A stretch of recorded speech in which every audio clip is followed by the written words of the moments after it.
My son has a pretty dope gaming computer, and he was like, "Yo, you guys have a Discord?" I'm like, "Yeah."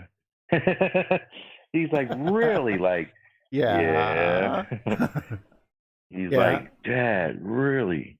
I know, And that's eh? pretty It's cool. like I've been trying to tell people like in this community for years. It's like, I mean, it felt bad when I was like, they were like, well, we can go and mail it out to our friends and do this, and then it was like, no, we should make an email list, and I just went smack right to my forehead.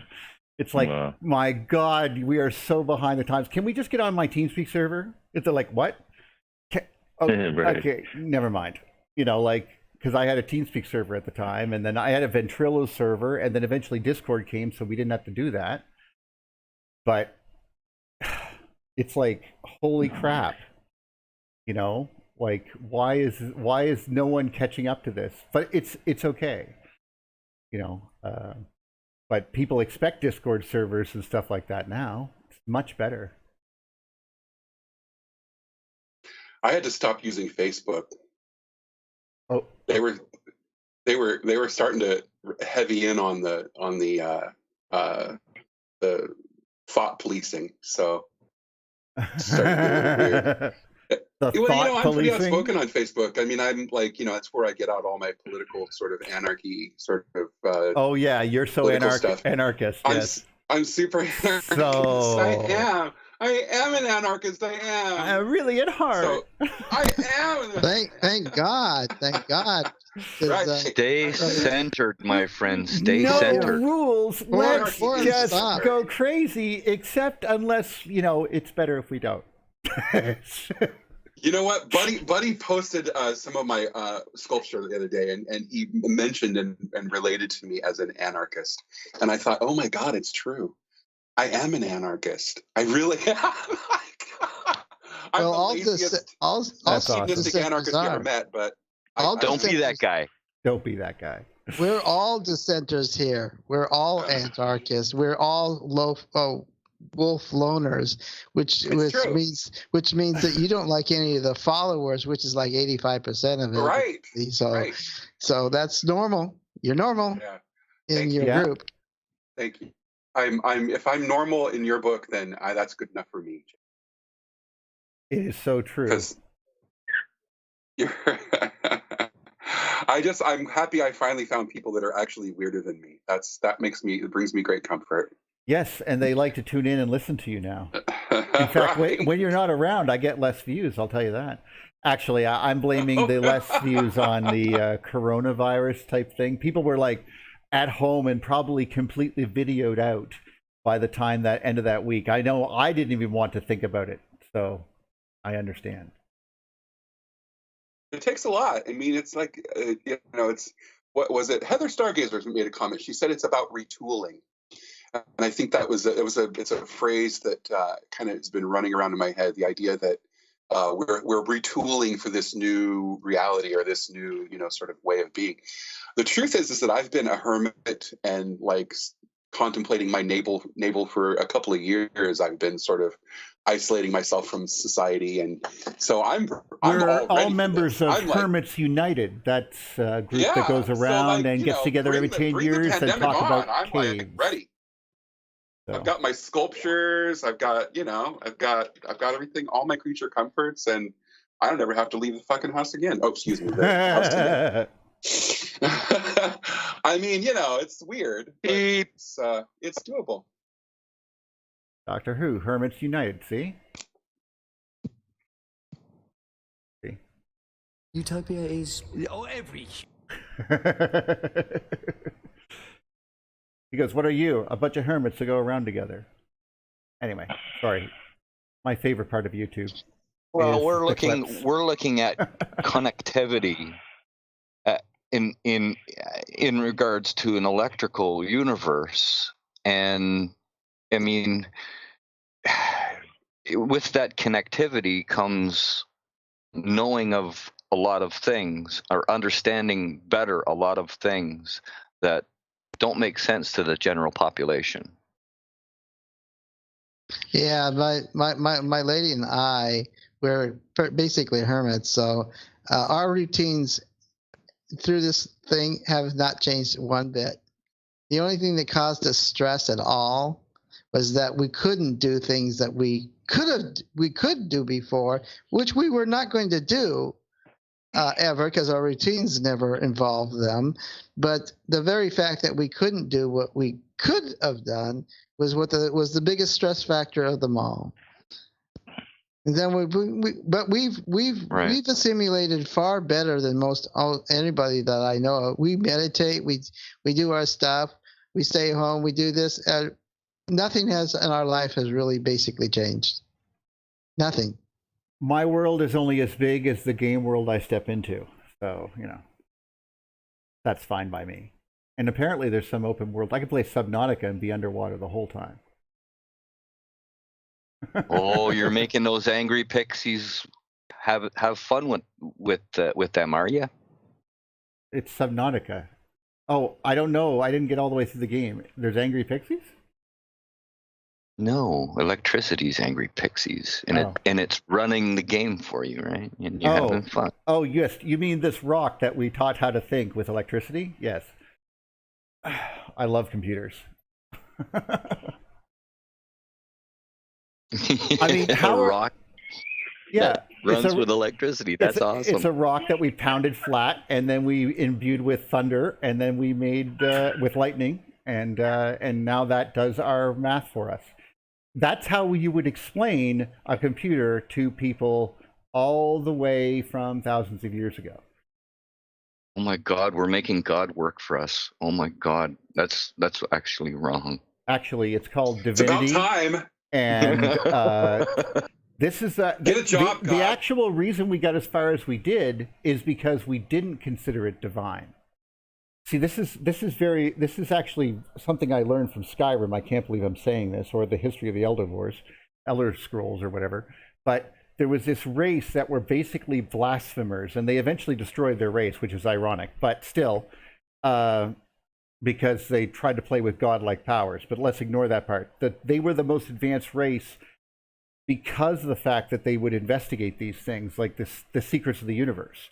And they managed to get further than anyone else because of that reason. I think that is very similar in the case of trying to understand what it would be like to try to think about, like, what was the technology before the flood, so to speak. And like, that's similar to the Anunnaki story. Well, I meant not in some alien sense, and not in some. I meant if human beings were fully functional and everything like that, and their technology was completely different, and we could not even tell the difference. Like, I mean, like whole walls that vibrated to make power or something based off of gravity shaking. I don't even know. Crystals that have computers inside that we would never know because we'd smash them to bits because they were, and turn them into little crystals. We would not know that there's information stored on those because we didn't know we could do that. We didn't know we could play with the molecular level of something. Now, I know that this is kind of crazy and sci-fi, but the idea for me then comes, well, what about if your environment is such a way, and then after literally 99 or more % of the world is destroyed, because what would be left after such a massive flood that went over the world twice? Yeah, I couldn't even imagine what would you explain if you were an engineer and you had to explain to a child what your laptop is? What would you say? Yeah, it's just rocks that you made the rock into little wafers, silicon, sorry, and that's just basically dirt. And then as soon as you say that, so he turned dirt flat, and then what? And then he won't understand, but he'll repeat it. And that would become some sort of weird mantra that gets passed from future to future. And eventually we're talking about, the Ark of the Covenant in some weird way, when it should be, oh yeah, just this device that does this, in that environment. Just like, but things might be really amazing, but only if you use them right. Like if you use the wrong transformer, that whole machine doesn't work. And you'll never be able to fix it because you don't know anything about it and you consider it divine, so it's broken and you'll never fix it.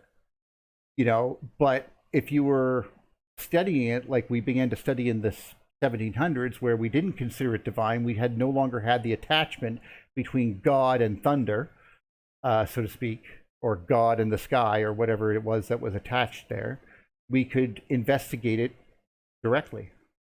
And this is what happens when we do. You know, I was listening to Buddy's lecture yesterday, and something came up that I thought was really interesting. There's listening to him speak, he was talking about uncovering the truths and the deeper mysteries that exist in the universe, i.e., understanding reality of energy and the structure and the geometry of the universe. Was his goal, was his purpose, and that's his direction. And if you think in terms of what mainstream scientists do, they take science concepts and learn how to capitalize on them or make them useful to us. So the motive is different, and therefore the outcome is different.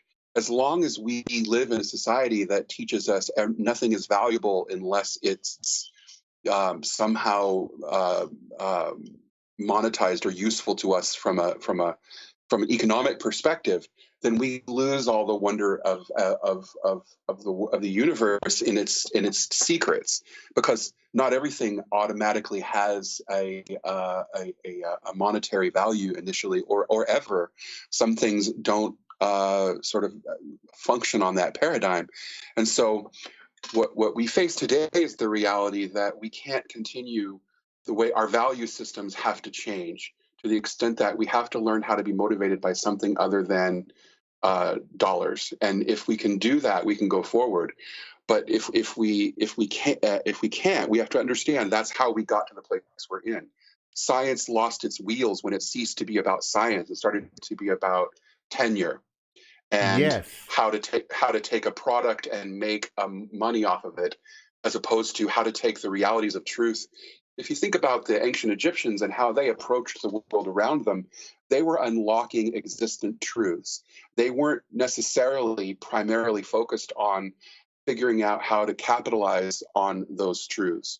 They believed those truths to be self-evident, and that the truth was what was actually going to progress the culture and society. That's and what now, I was saying, yes. Like that they Exactly. consider it to be divine. Yeah. Right. That also slowed them down, though. No, it did. It did. But also in the slower steps, they were much more likely to come to comes wisdom. A surer place. Yes. And what we find ourselves in today is if you can't find out a way to capitalize on it, then it doesn't matter. And so that's why we have people dying, is because it's not in our financial best interest to save them. I know. Yeah. And it's the same in science. Be. Science isn't Otherwise, going we're to not. pursue truth. I mean, how could Science is going to pursue advantage. As long as you're using science to pursue advantage and not truth, then you're only going to get your own personal advantage out of it. And like when I listen to people who, like yourself, Neil, who are truly in their heart and soul seekers and scientists and men of learning and discovery, you're not looking for how it's going to help you personally. You're taking the Jonas Salk approach, which is, this is helping a much bigger, my ability to help is much bigger than my ability to gain from this knowledge. And so yes, that's how I feel. It's a paradigm shift that I'm hoping that COVID will help us to embrace. And that's how I see a silver lining for us, is that we can stop putting a price tag on everything and, reconsider our values as human beings. I can't but agree with you.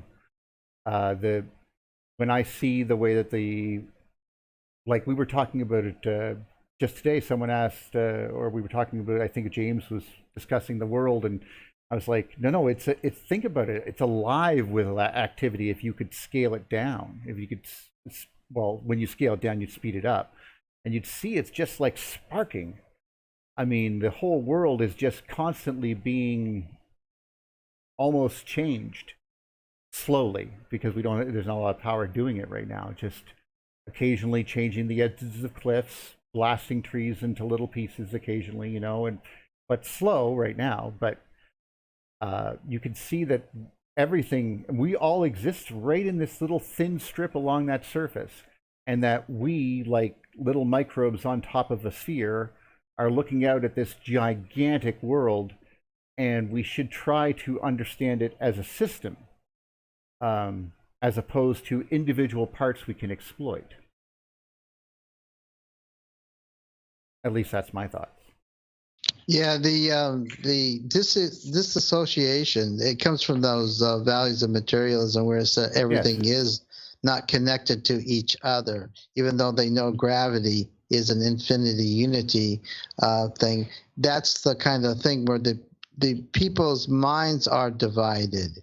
The value is the division or shortness or disconnected. That's the value, and they input that into the model itself, even though they have concepts that are unity concepts.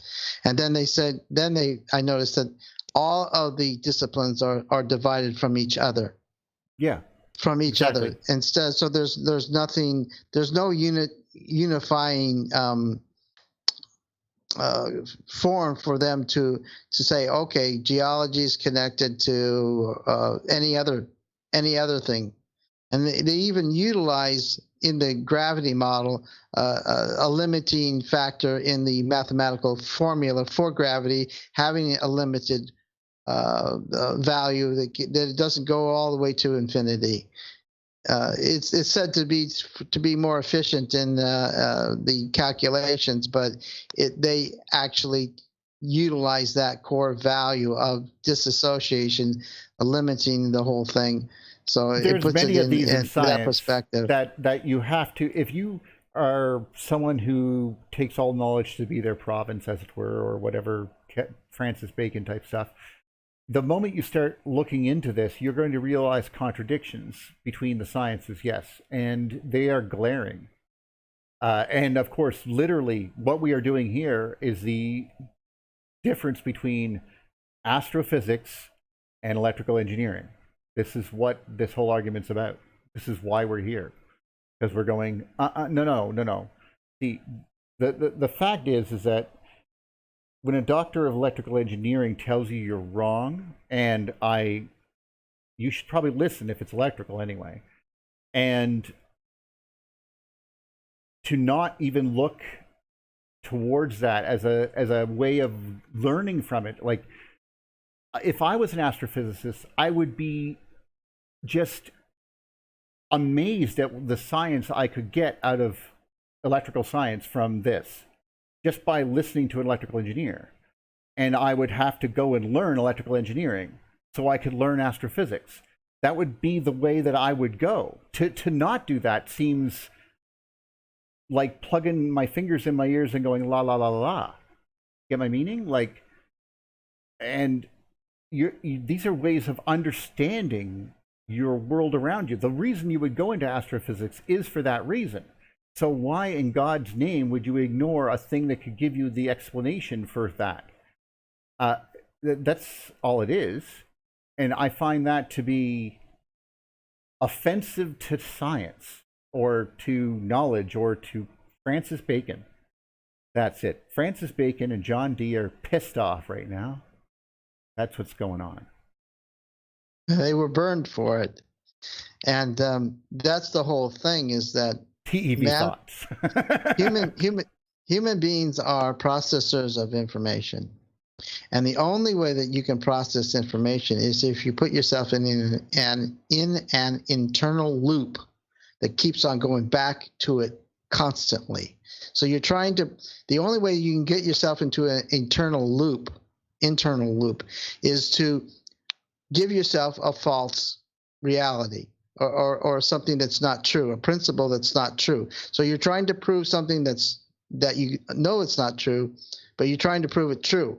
And you'll never get to the end of that, but you will constantly process. So they're trying to support a process of constantly processing in order for them to get it. So you have to choose unconsciously what your false principle is going to be. And that's what they are holding on to. They won't let that go, because once they do, they know everybody is going to lose interest in it. They can't hold people to a processing process, and therefore all of their organization, everything will fall apart. They won't get budgets. It'll die. Yeah. And they know that. So it's kind of like you're a magazine and you've built up the subscriptions, you've got the subject, you well in hand. You want little pieces. You don't want the whole solution, because once that does, and everybody says, "Oh, it's been solved," your magazine, your subscription base, the whole thing goes down, flaming into flame. Actually, I've noticed a lot about that. That's one of the reasons why I have problems with certain amounts of like, basically, I'm watching, like, for example, Oak Island Mystery or whatever it is there, the Oak Island Treasure Hunt. I only need like 5 minutes to watch the show. That's trashy. Well, okay, but since it's local, I'm kind of interested. However, the point is... Me too. I watched it too. But you know that part where it builds up and then it does the music and it just does that like a million friggin' times, and I just want to cut to the 3 parts that are interesting and move on. You know what I mean? And in that sense, that's the sensationalism that comes with this sort of thing, where if you solve it, it's no longer interesting. When Bones finally got together at the end, the 2 people got together, the show canceled. Same with tons of other shows. As soon as the main couple gets together, the show's over, because no one wants to have to. People like to fantasize about what they can't have, but once they realize they get married and they're having kids and blah blah blah, no one wants to watch that stuff. You know what I mean? Like, ew. Exactly. Ew. But still, it's a fantasy, you know, and it sells.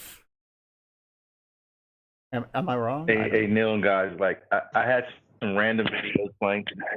I normally do on Sundays after, I think it was Andy Hall's video he just put out recently. I have that. And here. it was a jet propulsion lab video, and they're talking about New Horizons and how they accelerated it past the moon in like 9 hours, and it's moving really, really fast. Mm-hmm. And we got to Jupiter, and we got a gravity boost. And I was like, what? I stopped it. I stopped the video and backed it up. And they were showing the magnetosphere of Jupiter. And we got to Jupiter, and we got a gravity boost. And I was like, what is that? But did you just say that's where things get disingenuous? Like, wait, what's a gravity boost? What did you just say to me? They use planets for slingshotting around planets. That's probably what they're referring to. A gravity boost, though. That's what it's called, though. I know they're slingshotting. We know what that means. Okay. But a gravity boost. Good job in being very disingenuous. Well, we talk about them all the time. Disingenuous. Mm.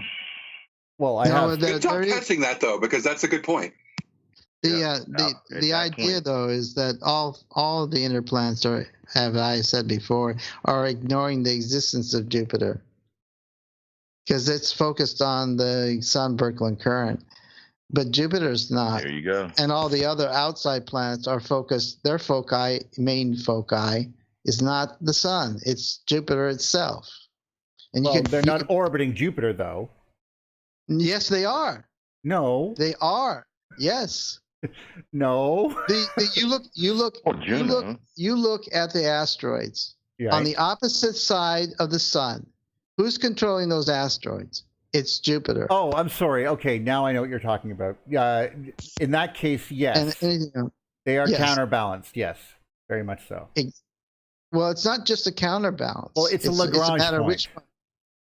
Well, yeah, but what I'm saying is that if you look at the outer planets, it's the furthest distance from them that it's the ratio to Jupiter itself. Not the sun, but to Jupiter. And it's kind of like, I've been thinking about what the inner planets are, because you talked about the asteroid belt having 2 rings. And I thought, wow, you know, I never thought of it like that, because I haven't really studied asteroids or really looked at it. But there seems to be, there's like 2 systems, and I was thinking maybe the field of Jupiter itself just go all the way around out past itself, out past on the other side of the sun. Whoa. And it's kind of like,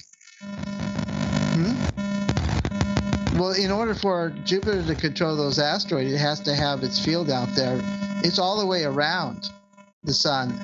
on the opposite side is as far away as it is from it directly, and on the opposite side. It's controlling those asteroids from that side. And it's kind of like Jupiter is like the torus all the way around the sun on the equal sides, and that the planets are kind of like those copper hollow tubes that are going through the thing. There we go. It's falling down and coming back up because they're flipping up and down. Because it's kind of like it's going in there. Because the gravity form that Jupiter has on the sun, the Birkeland current, is massed to 3 Earth masses, and there's only 2 Earth masses of the inner planets itself. So it's kind of like it's like I don't know. It's a flux of 5 Earth masses going up and down inside that system, and that is not how the outer planets are operating at all. It's kind of like they're really outside of that. When you're looking at this from the top down, like it should be on the screen there because I can see it over there. If this is what I'm seeing on the screen, then I can see the orbits of them now. How can you not see them as a spinning current in and of itself, just looking down at it like this? I mean, you can see where the gravity is, or it's sort of like it's being pulled around. Gravity, it is being counterbalanced by Jupiter. Very interesting. You can see the before and after ones and everything. Yeah, I mean, and Jupiter is doing the counterbalance itself. It's kind of like that double wing nut thing that flips back and forth on itself. They're of equal strength, and one's going It's a around with triangle. Jupiter, and at 5 million kilometers from the sun, from the Birkeland current sun, is 300 Earth masses in strength going in the opposite direction. So they're perfectly counterbalanced to each other. And that's what Jupiter is doing, is going around the Birkeland current. And I think it's actually generating the sun itself. You think it's generating? Because yes, Jupiter is fielded and is going around there, and it's making all of that resonance and synchronicity of the. It's basically making the entire solar system and running it. But the outer planets are not supposed to be out on the outside. That's a different. So you're thinking of a. See, this is the problem. I think again you're thinking dynamo, where you should be thinking motor. Like a lot of times we're trying to get power from something, but the power is being injected into the system, which gives it the stability it seems to have. I think anyway. At least that's the premise that we're generally going on.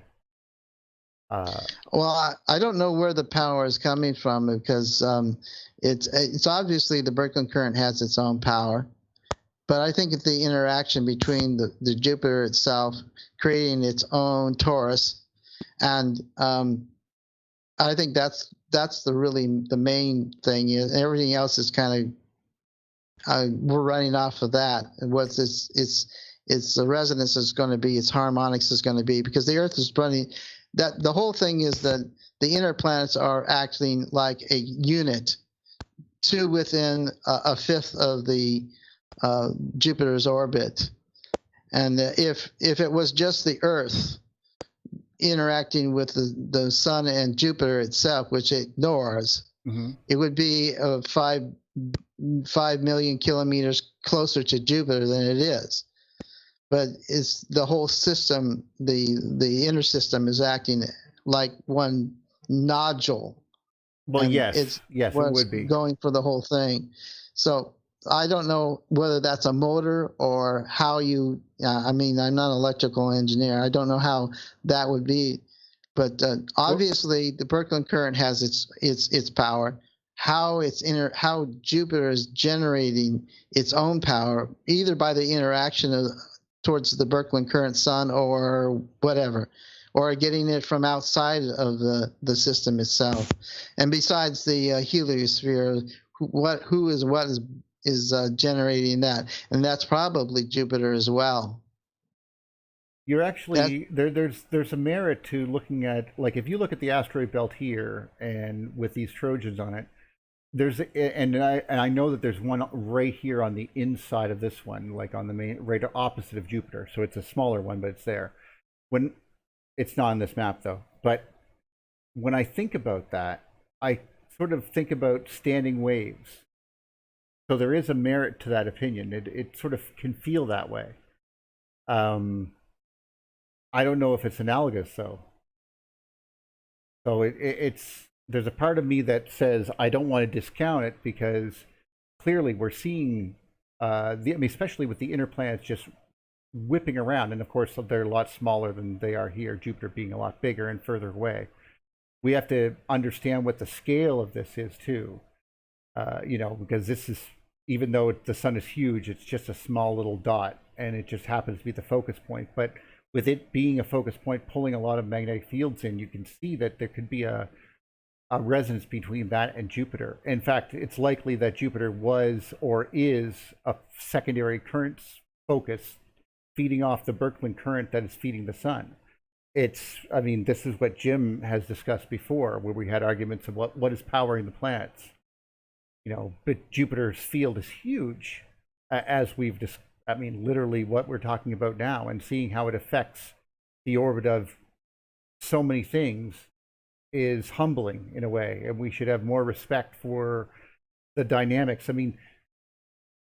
You are right in the sense that seeing things from a materialistic point of view gives you okay, that's Ceres, and you think of Ceres separate from the asteroid belt that it's in. You see Jupiter is separate from the planets around it.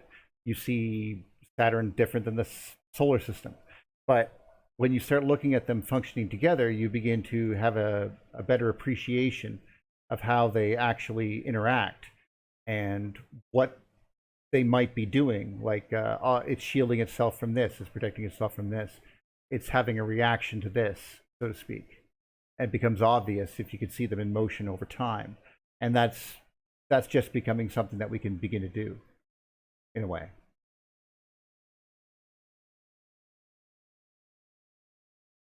And I killed the conversation. Sorry, everyone. It's so boring. No. I think the question is what's powering the Birkeland currents, and because the stars are being running next to or going down the center of them, what's powering them? And then after that, what's powering the galactics? These are all strings and filaments, and the whole to thing me, it looks like they would be self-descriptive or self-empowered, and the star itself is moving the charge from one point to another. So it's not really where they come from and what if we ask what's the beginning of a Birkeland current or what is the end of a Birkeland current, it's hard to try to imagine how it continues and how it moves from place to place. But looking at point charge from one attractor to another attractor, it is inducing or eating that charge, regurgitating it, moving it to the next source, which is eating it, inducing it, and blowing it back out. So it's more like consumption. It's like the geometry of digestion. Stars digesting stars digesting, and really it's eating. So the stars are eating each other, and they're also communicating. And if you want to think of everything as alive, like Rupert Sheldrake's talking about, the consciousness, then one galaxy is sparkling and pretty and wants to attract another galaxy. So it's attraction. Beauty is attraction, and that's why we're attracted to it. And that's why it's very similar to Lucifer being beauty and beautiful and light, and also the god of music and being light himself, worshiping God. It really just falls into the Ouroboros, which is just the circuit recharging itself and going back into itself. Working with fractal branding and working with high voltage electricity, all I know about electricity is that it wants to complete a loop. That's it. It doesn't care what the fuck happens. It's trying to move charge to complete a loop.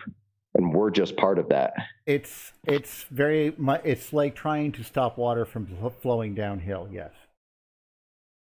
It is just what it is. That's what it wants to balance and become flat, or as the minimum energy state. Unfortunately, because of in one case, the water cycle, which causes water to go into clouds and then fall back down, that continues as being a cycle. Well, in the same sense, magnetism can create changes in voltage, which causes charged particles to want to go through them. So. The Birkeland current, we have to remember, is alive. It has all of the information for all of the living systems inside of it. So it is moving all of the information from one point to another, blowing it out, and then creating life. Life forms and organisms and spheroids are the byproduct of what a Birkeland current wants to do. So we're looking at the reverse of Birkeland currents by looking at living creatures. Living creatures are the point of what a Birkeland current is trying to do by wrapping itself into energy efficient paths of least resistance, which is what living creatures are. We can see it, we can feel it when we dance, when we get in tune, when we're in our optimal flow states. That is the Birkeland current moving through you that's connected to everything in the universe. And we're not always in it, but we can access it at all times.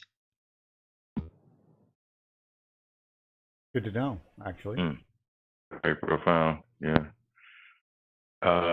And back to Jim Wenninger, too, since we're on the subject about Sirius riding on the same current, I brought it up to Michael this past week. We have to do a reevaluation even of the Deacon Star astronomical ceiling, star map, they call it. When you on the lower register, certainly they're showing an obelisk and it's not pointing to Saturn. It is not. And absolutely in the Egyptian text, though it's not explicit as the Argos story that the Argos is moving stern first, they're showing it in the art that, yes, Sokar in the 5th hour of the Duat is riding on the serpent boat stern first. It's moving stern first. Yes, that's why I was kind of blown away when Jim brought it up in the first place. So, being pulled into the tidal wave or the whirlpool, right? It's moving stern first. Like, yep, the serpent boat, the 3 serpents in the back of the boat, which is the stern, and you have one serpent, the boat's moving backwards. Like, it's not moving bow first at all. It's moving stern first. Julian would say it would be Jupiter. Dave Talbot may say it's Saturn, but either way,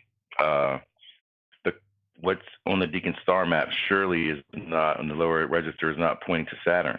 It isn't. The current's not connected, I don't think, to Saturn.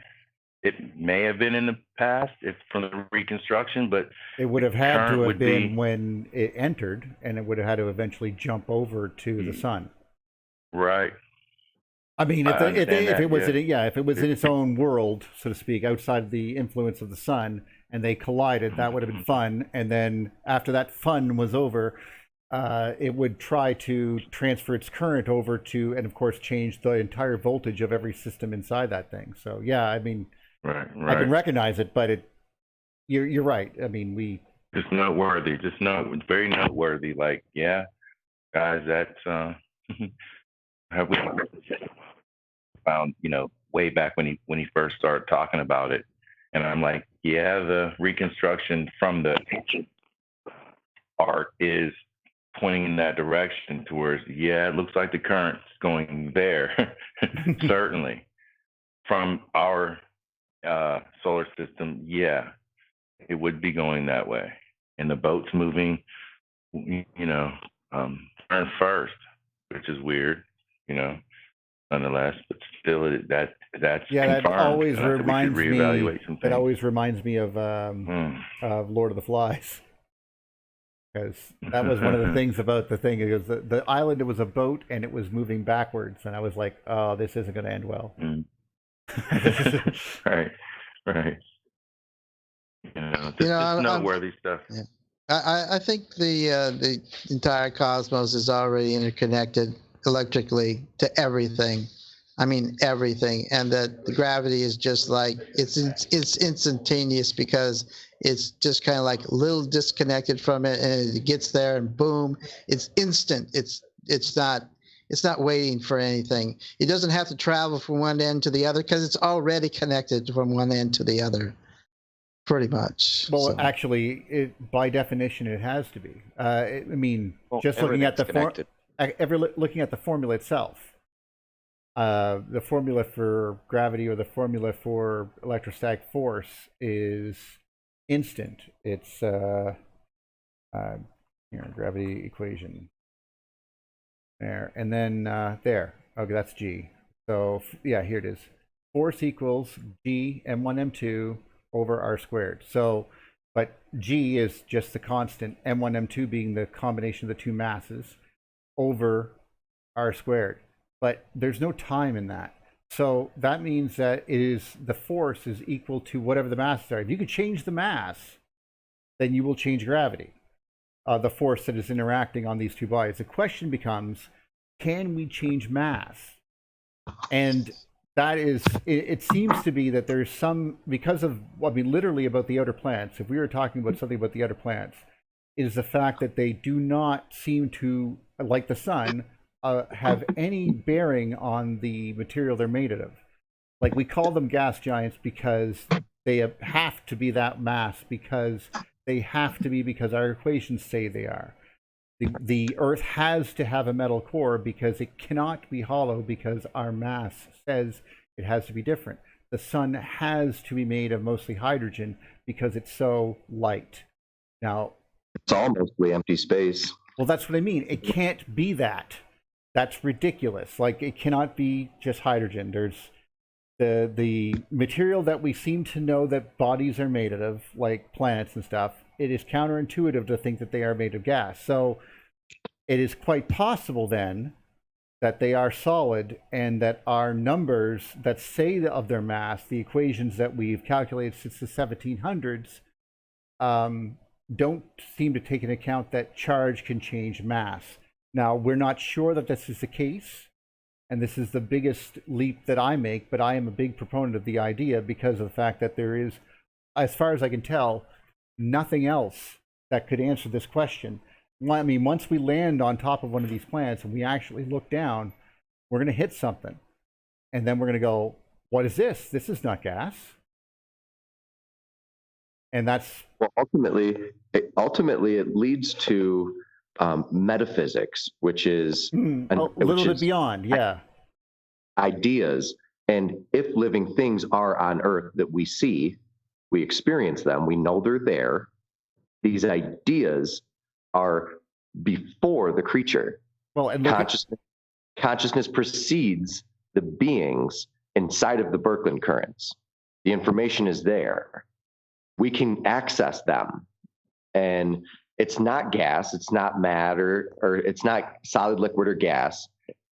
Ideas have mass. Ideas quite possibly could be phosphenes or something like that inside of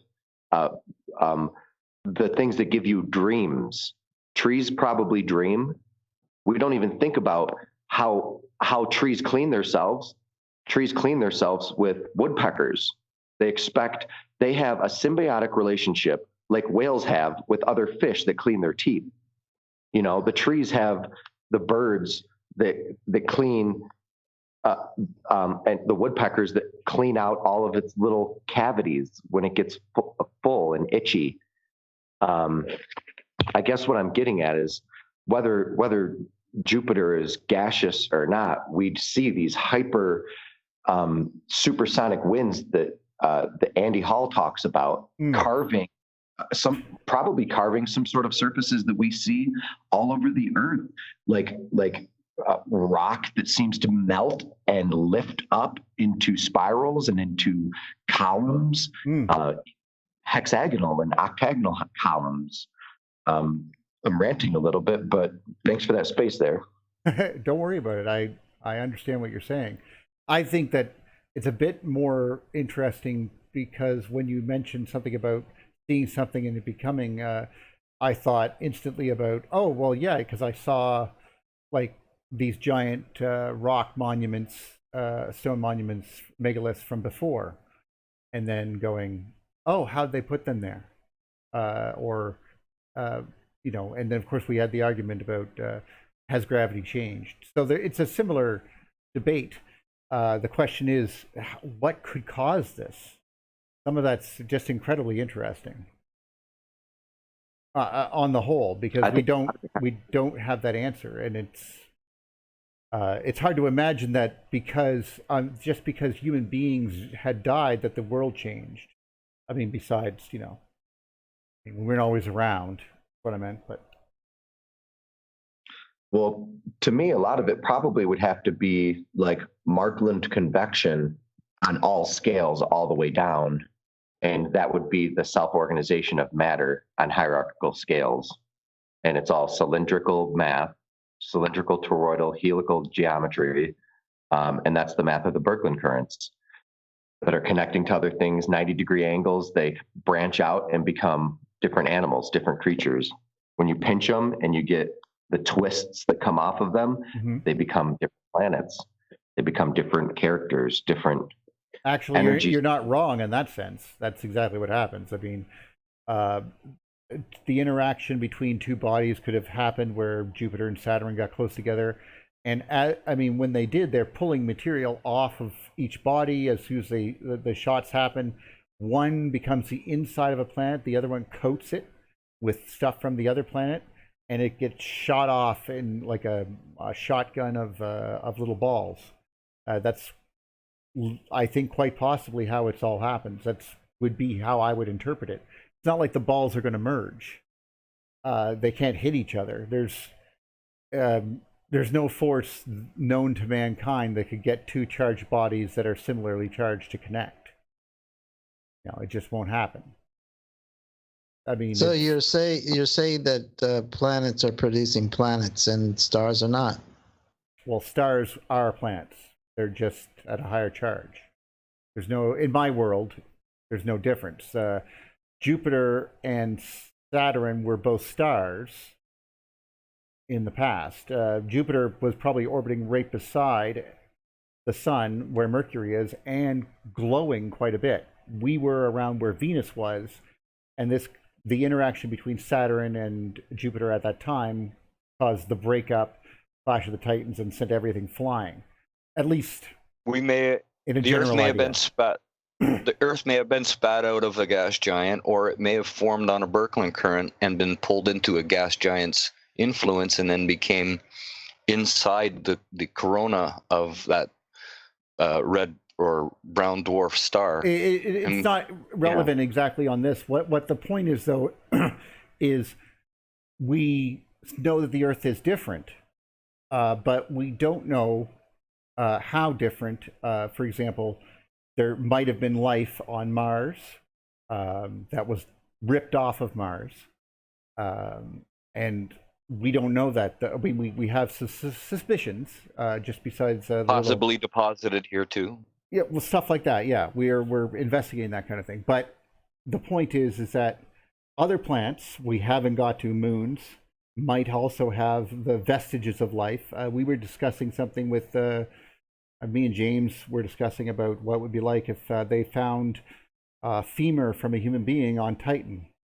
You know, because would they assume that that men got there to Titan, or would they assume that it was blasted off of the Earth and deposited on Titan? Those type of things would all come into question, but it would just be interesting. But the question either is, that or they originated from it. But yeah, I mean, there's two ways you could look at it. I don't know if there's a third way. Maybe there is. Well, actually, the question I was thinking is, or the idea I was thinking is, what makes the Earth so special? In the sense, we haven't seen enough bodies yet to see what, like, is it because we became hollow? Is it because We are like a geode instead of a concretion. You know, what scientific comparisons can we make to learn about what our parentage was? We know that we're a mostly metal sphere that had a silicate surface that is cracking apart. It seems to be. That's weird. Are we sure about metal? Yeah. You know what the ocean I would floor is say made so. of? Basalt. Well, yeah, but I'm saying Not fully. it Well, could be not completely, no, could be but metal a lot in of it. a plasma state, right? Interior. Well, technically, plasma is metal, but anyway, okay. What I meant is that here, concretions, Costa Rica. Okay, images. Okay, there's like here's one that was swept. Like, I mean, look at this one, perfect sweeping around the sphere. I mean, I can't even. That's so good. I'm going to go and just make it a big image. Look at that. I mean, that is. I mean, showing up on your screen in a second, I'm sure. But it even has Yeah, we're waiting still. It even has a great red spot, which I think is amazing. Perhaps the idea that that this has a part of the sun in it, like this was a part that Jupiter was part of the sun and is only a real concretion, but it has a magnetic field, so I don't think that. But look at this. I mean, you can even see the different layers going back and forth and everything. But that's just a concretion that was part of a surface pulled up and stripped while in the air and dropped back down.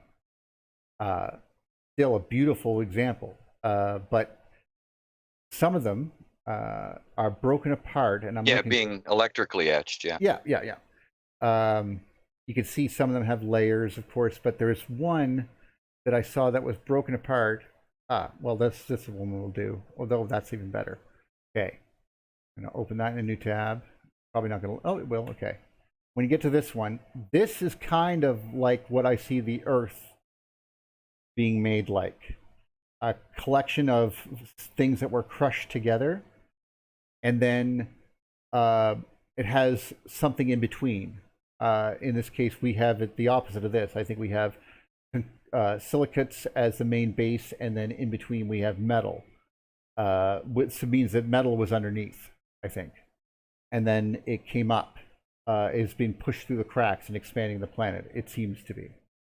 And I don't say that is exactly true. It is just a,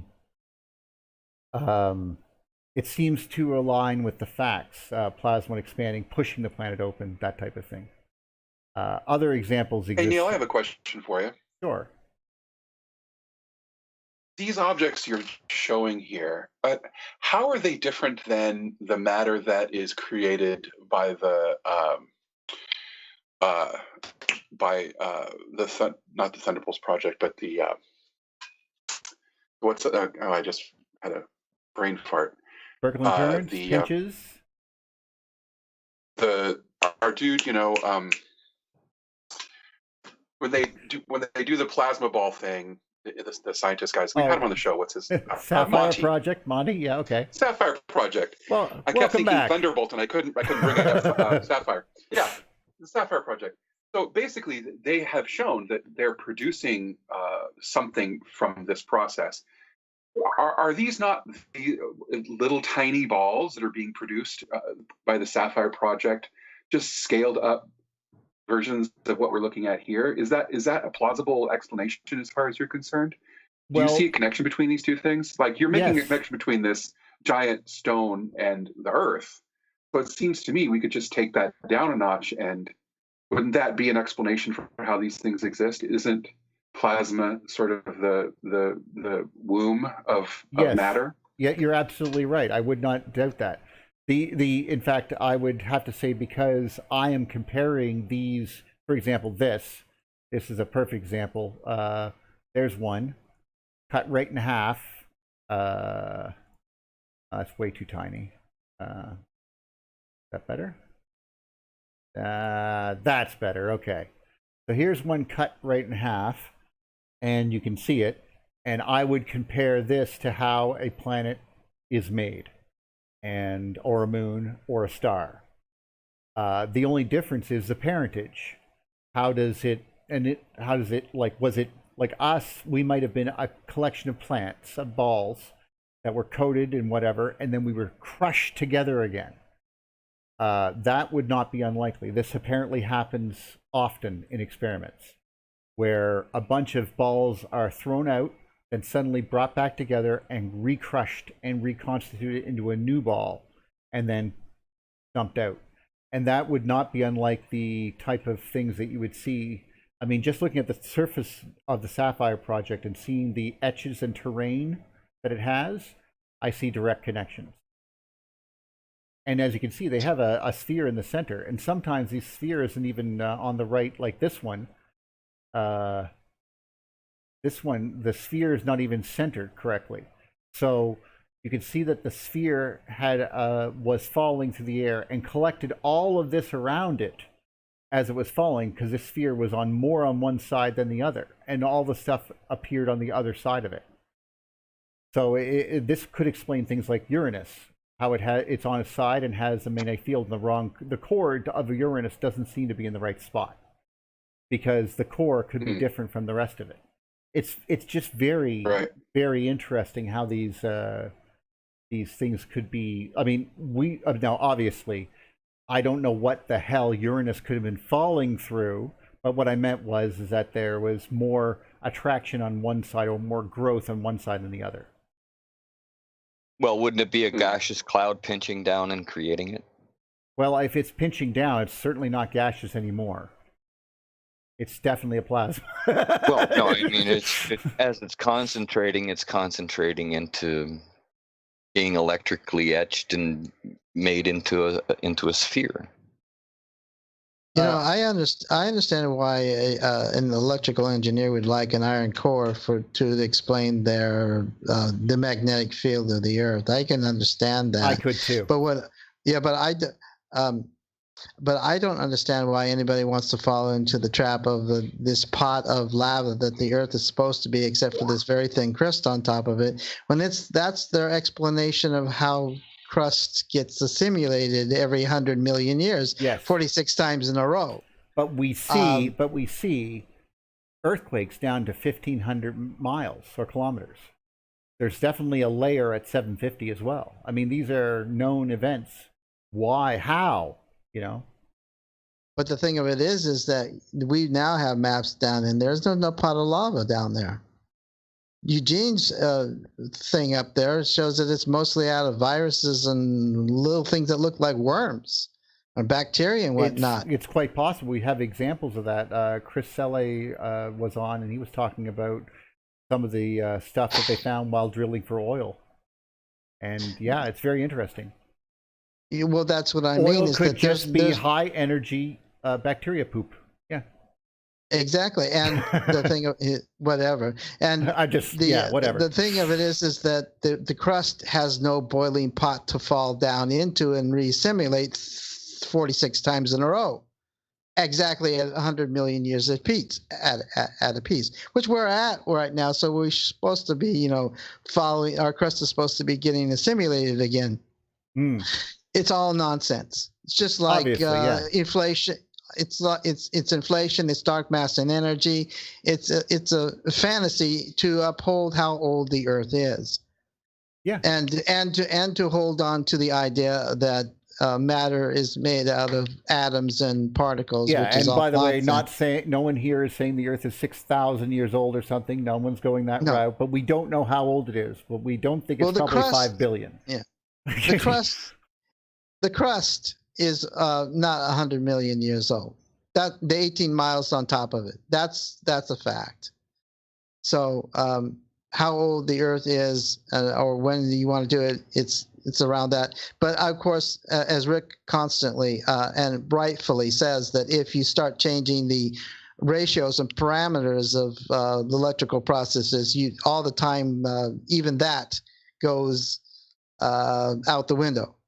So but what I'm saying is that the reason I wanted you to talk about the Earth as a capacitor and what makes the layers and all that kind of good stuff is because ultimately you're going to have to decide what the Earth is made out of and how it's really shaped, and it's not anything what they've gotten at all. It wasn't created that way. It wasn't made that way. It didn't develop that way. It's not aged that way. Nothing that they are talking about has any relevance or reality to it at all. And so, you can't use it for dating. You can't use it for all that other stuff. And if you want to start talking about how Jupiter interacts with the inner planets, you can't talk about all this nonsense as being relevant, including how the Earth's magnetic field is being generated, because that goes out the window too once you don't have a pot of lava. Sorry, thank you. No, I'm not. It's odd. I'm touching this magnetic field. I'm touching this thing, and I'm getting sound. Oh, well, I'm. There are conjectures whether the energy that's flowing through the atmosphere is, in fact, creating the magnetic field through the double layers. That might be generating our magnetic field. Instead of it being internally generated, it might be externally generated on the surface. Well, or actually, above the surface, and or just below it. All the other gas giants seem to have large magnetic fields too. No, so huge. That might be, and they have huge atmospheres. So that's all I'm saying. Well, somebody was saying, this first thing this popped into my head, so take it for what it is that the oceans actually are generating kind of a signal for all the telescopes to think that they're doing that. So it could be any of these things. I mean, it could be the ocean, it could be the water, it could be the atmosphere, it could be all of it. Mars doesn't have a magnetic field. And it has a very weak atmosphere. Same with Venus. Same with Mercury. No, not at all. Venus has a very thick atmosphere. Yeah, but it's not as thick as ours, is it? It's way thicker. It's closer to the planet's surface, yes, but it's not out away from the surface, is it? Are you talking about its magnetic field or its atmosphere? Its atmosphere. Its atmosphere reaches all the way to us, technically. But well, no, I'm not talking about the tail. I'm talking about how far it is away from the surface of the planet before the solar wind pushes it. In fact, the solar wind directly impinges onto it. Yes, it directly impinges. It's very close to the surface. Yes. No, there's just no magnetic protection. That's all. So ions get ripped off it all the time. Right, and it may be that until it cools down, it won't have a magnetic field until those gases are allowed to make double layers around themselves and dissipate energy. Well, yeah, they're going to have to get we discussed this before, but there seems to be a layer, for example, underneath the Earth's surface, traveling in the opposite direction as the jet stream. So, and they've detected it down there, and they think it's a flowing river of iron or something. I'm not sure why, but they're probably just detecting the ions moving. And this is happening all over the planet. And there's layers that seems to be what this planet was made from. And we definitely have different constituents at certain layers. So what they really are made of, we have to really think about this, because we've been taking shots in the dark and they've been wrong all the time. You know what I mean? It reminds me of right, and the Earth has all the elements that are created on the surface of stars. So maybe we were formed in the same Z pinch that all the other stars were formed in, and we were a star, but we were pulled into the influence of Uranus or Saturn at the early stages. Well, if we And- took just the sun out of our, well, actually, sun and the gas. If we took our Earth, just moved it outside the solar system, we would be a star. And we turned off. That's all I was going to say there. Yeah. There's nothing. There's no difference. The cool thing is to imagine that we could survive traveling, because the amount of energy we would get would give us a glow around us that would allow us to actually live. That's an interesting thought. So You just explained Saturn as a living system. thank you. I mean, it's quite possible that anywhere there is this little double layer, that life will happen. The only reason that life developed here the way it did is because every so many millions of years we got smoked and it tried to clean the planet off, and the things that were left tried to survive, and they changed, and that happened like 13 or 14 times. So we got smart pig monkeys. Well, I'm not sure about it. I don't millions know. and millions I'm of just years saying. old. I'm just saying. I don't know. It's just, but there is clearly some disasters that occurred regularly. It's according to conventional science. There is 26 million year type of destruction, and we had massive deaths and massive speciations, which makes sense. It just piggybacking off what James was just saying too. The globe we live on, who knows how old it is. The surface features becomes the question, especially the Midwest of the United States, which was what Andy Hall really focuses on. The what we'll call dinosaur large fauna extinctions and the Yucatan Peninsula postulation, and something went bam and it wiped everything out. Then subduction becomes really interesting because it would happen slowly.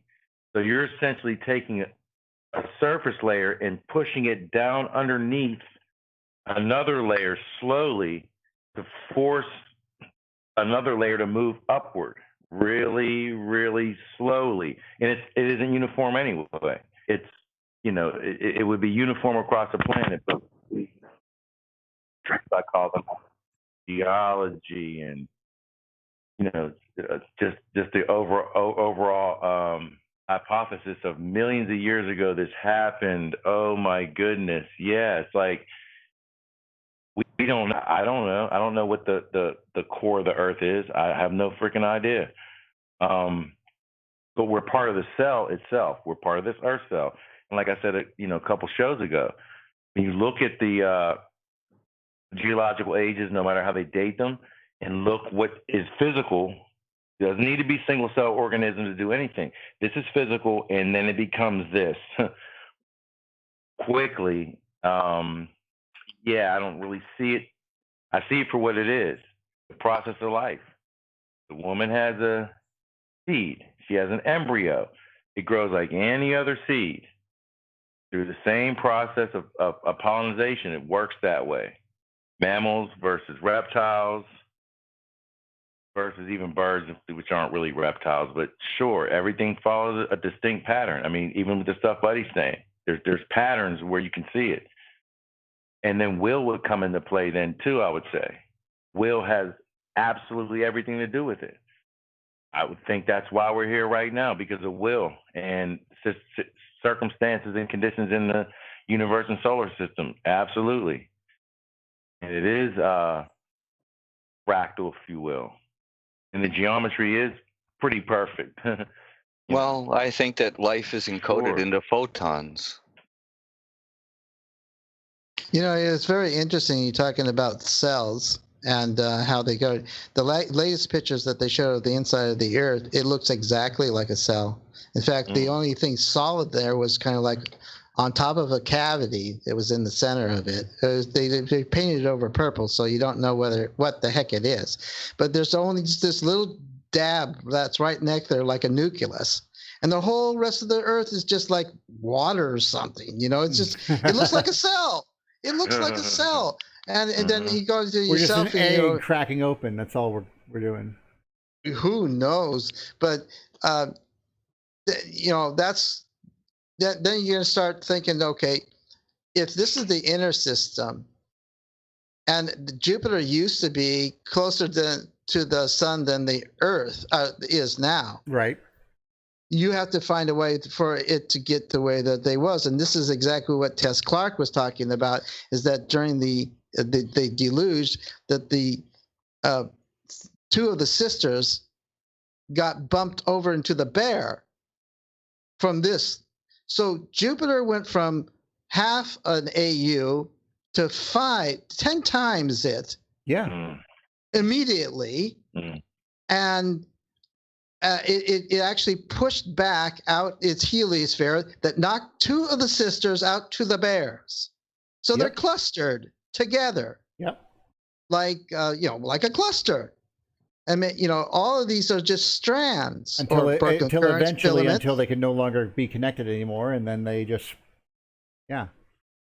Yeah, but that's where they started. Yes. So what happened to Jupiter to knock it from half an AU to 10 times out further, and then do the same thing with the heliosphere?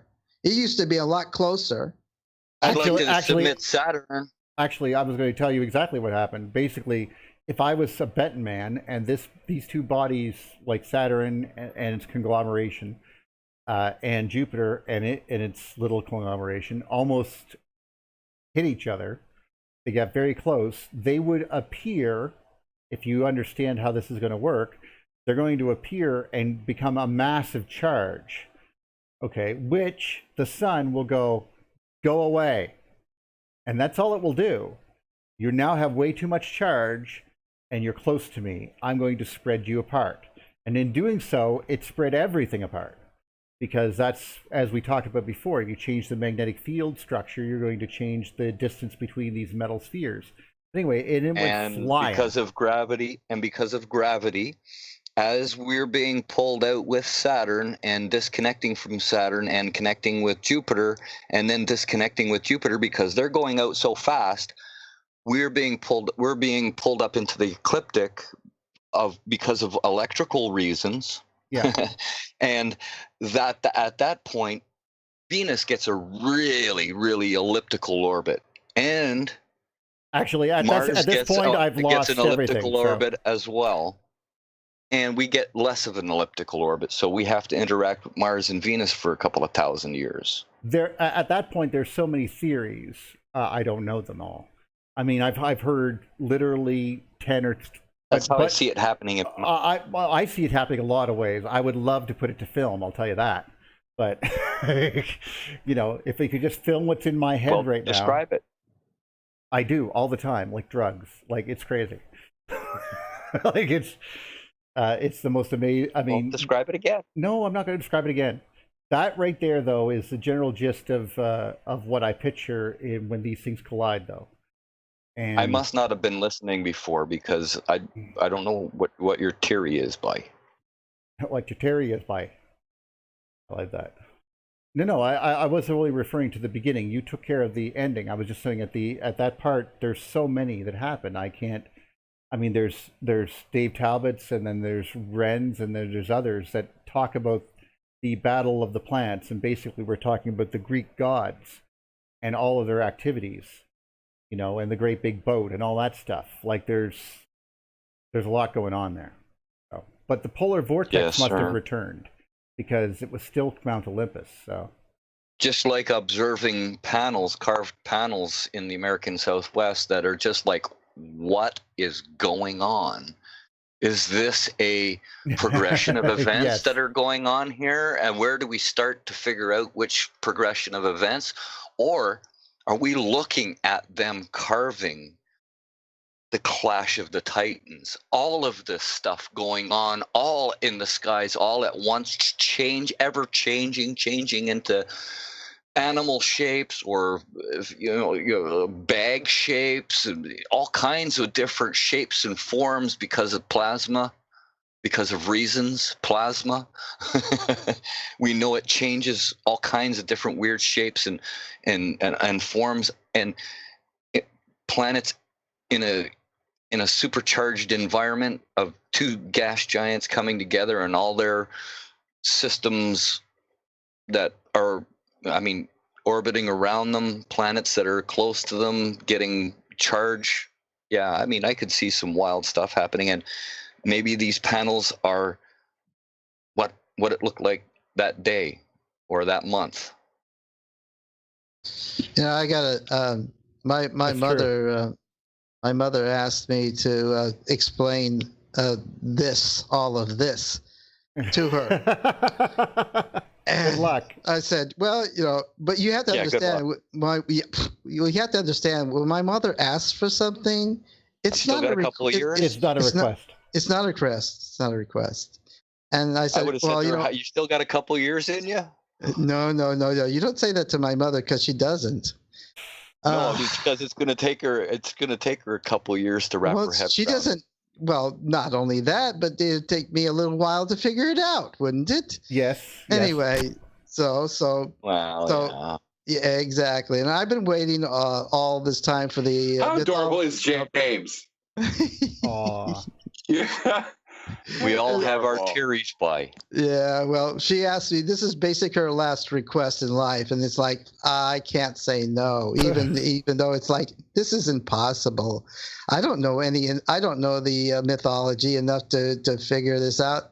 So this is what I came up with to explain it to my mother. Is that we already know what the end results are. We've got it all around us, so we know what the end results are. And the question is, what is the first results? How did this all start?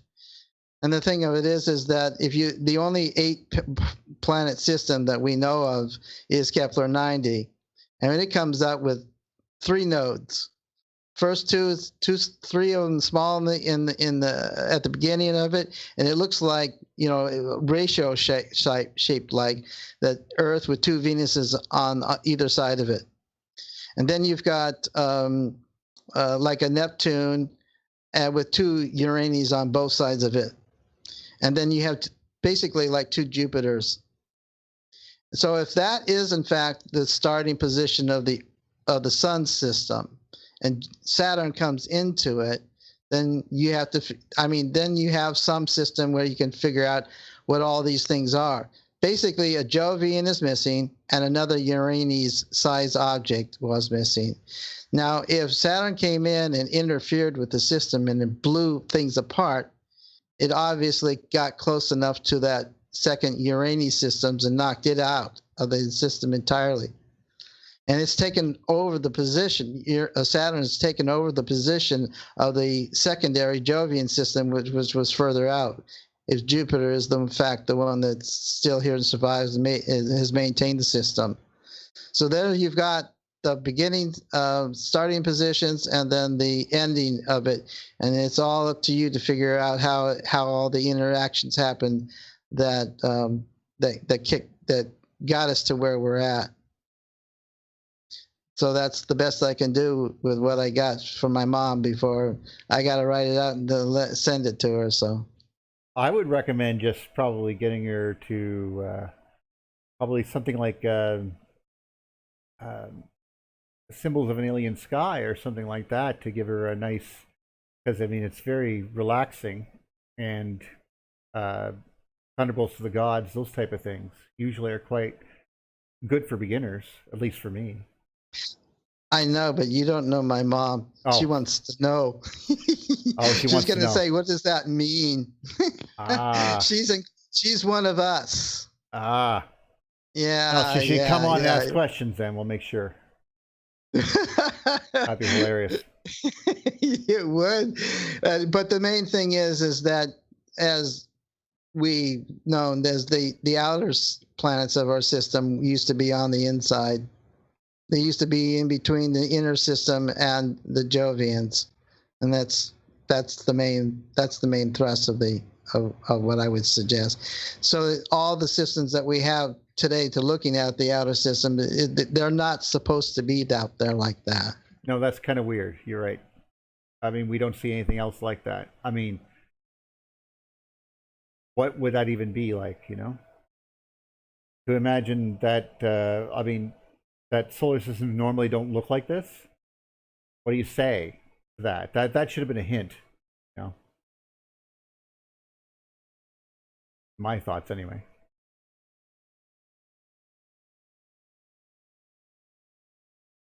Don't let me stop you guys.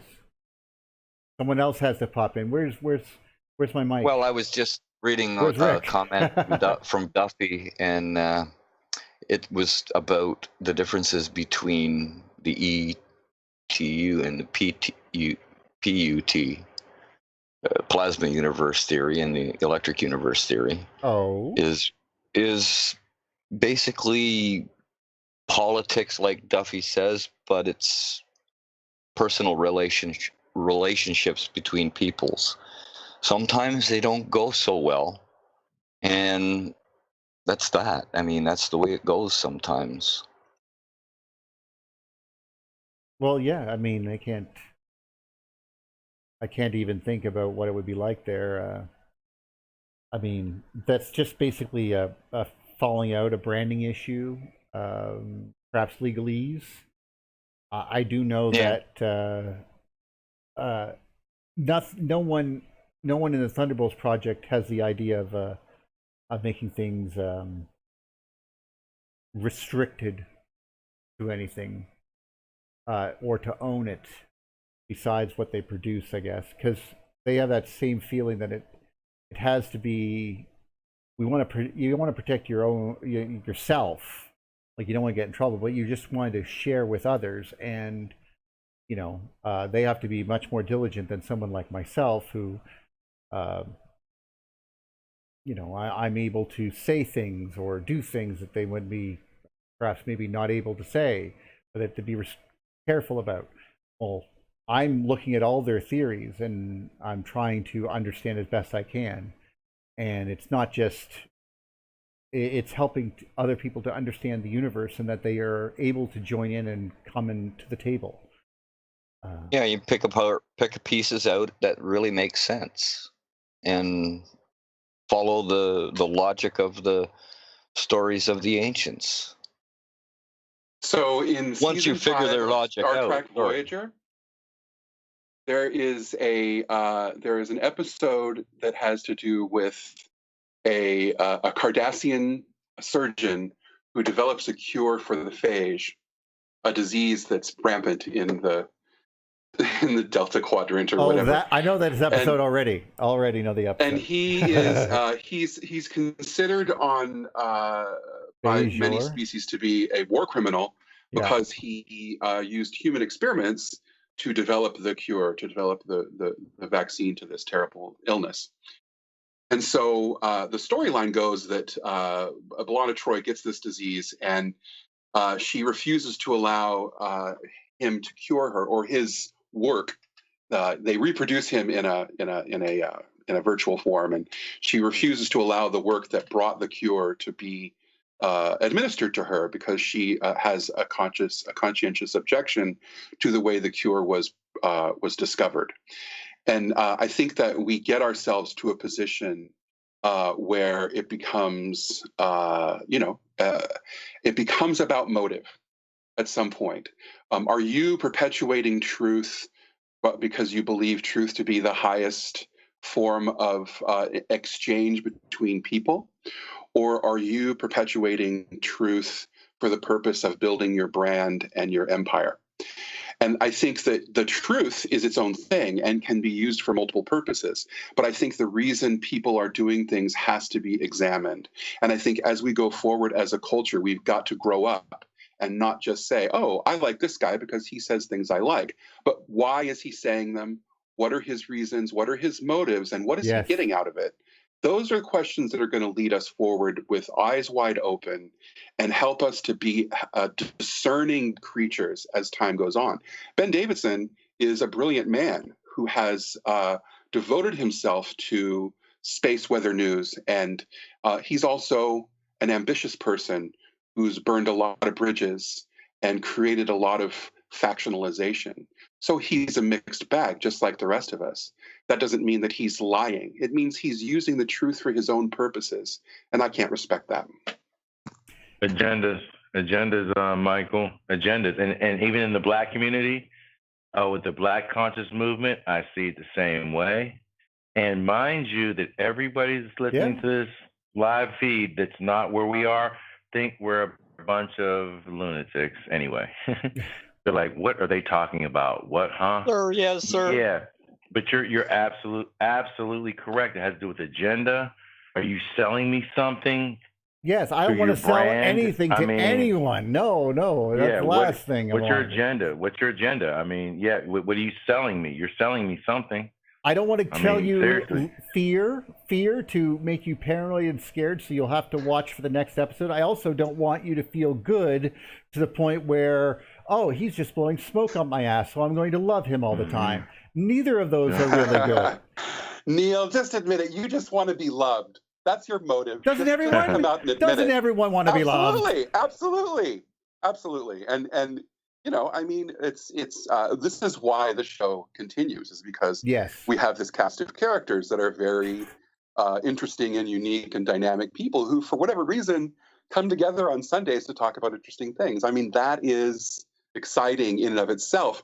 We are proving that people who are different can understand and develop intersectional relationships with each other, and that's exciting. That's what the world needs, and the science is wonderful.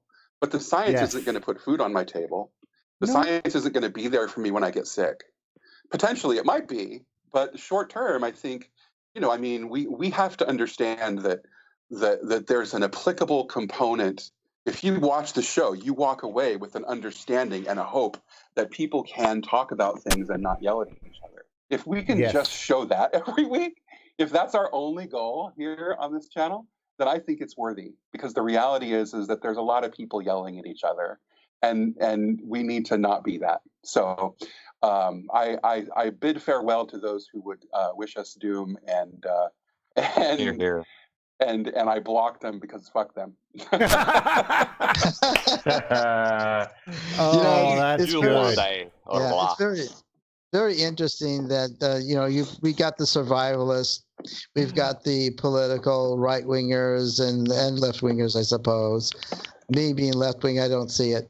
So anyway, we have all we bring our political other worldviews and stuff in with it, and that's kind of like the thing that we're talking about, this disassociate from one end to the other. What's that sound? Anyway, I think it's the Mike's chair. Oh, it's me. I'm sorry. Anyway, the ability to have one line, you know, the ability to have one belief and then another belief that's so contrary to it that they can't exist together logically, that's just amazing. Because I've seen other people, you know, if they weren't right wingers, they could take over the farming world and take it by storm and drag us all into the new world by themselves without our help. But they are so needing to put down somebody else. Well, let's not think that it's just right wingers. There is ideologues on every side and from every scope, and it doesn't. Yes, sir. There's now, admittedly, there seems to be some trouble going on right now, but let's not dwell on the whole. Though there is also people who. When you're dealing with this kind of trying to move forward together in the future, and you say we can't because of some beliefs, dude, like literally for most of our lives, we grew up with other species, okay, together. Like, I mean, I live with And 2 cats, big stuff, but too, not we small had, stuff. yeah, we had cows and horses, and you knew all their names. You hung out with them. I mean, this was life. Like, I mean, you didn't have tractors necessarily, so this is, you know, the oxen pulled the carts type of thing, and we're pretending that we're removed from that somehow. You know, like that's only 50 years ago or less, guys. Like. You know what Well, I think consciousness is, Neil? I think it's consensus. I think that consciousness really is the seed, the essential component of consciousness is consensus. Like if you think about the swallows that fly, they decide which way to go based on consensus. You think about all the organisms that are alive within our body. we do what they agree with. We're motivated to, we're motivated to do what serves them, and we make decisions and we think we have autonomy and free will. But the reality is that we operate on consensus. And I think that consensus can be translated, the concept of consensus can be translated to resonance. And there are certain resonant tones that are true, and there are certain tones that are not resonant, and we would perceive those as untrue. And I mean, those things are those foundational ideas, I think, are translatable in simplest terms. And we live in a world that teaches us that survival of the fittest, and that pull yourself by your bootstraps, and all these ideas that we've been taught are foundational to our survival. But we didn't get here by those ideas. We got here by consensus. That's how we've survived. That's how we've developed. And I think that's how we understand what is true. It's the resonance of consensus. Right. But unfortunately, that's also a problem, because strong personalities can change consensus away from truth. Yeah, but and that's ideology, right. I guess. Yeah, right there. Yeah, and but you're right. This is a herd dynamic, and we are trying to change the consensus. That is our primary goal, is to change the ideas of consensus from the kind of nonsense that we have inflicted upon us for these processing, which is a spiritual process, to another process. Most are inclined to what we would consider science. But we still need. We're not looking for we're not looking for validation from the establishment. We're trying to reestablish the establishment, or become the new establishment, and even find the old establishment. Like, that would be good enough for me if I could figure out what they were onto. We could accept that. Anything. Move forward to accept that there's something more than just this. They're never going to change into being Crest people when they have Colgate with them. The branding is not going to change. They're not going to change their branding, but they might change their concepts about what Colgate and Crest is. So what you're telling me is that we should be more scared of the basically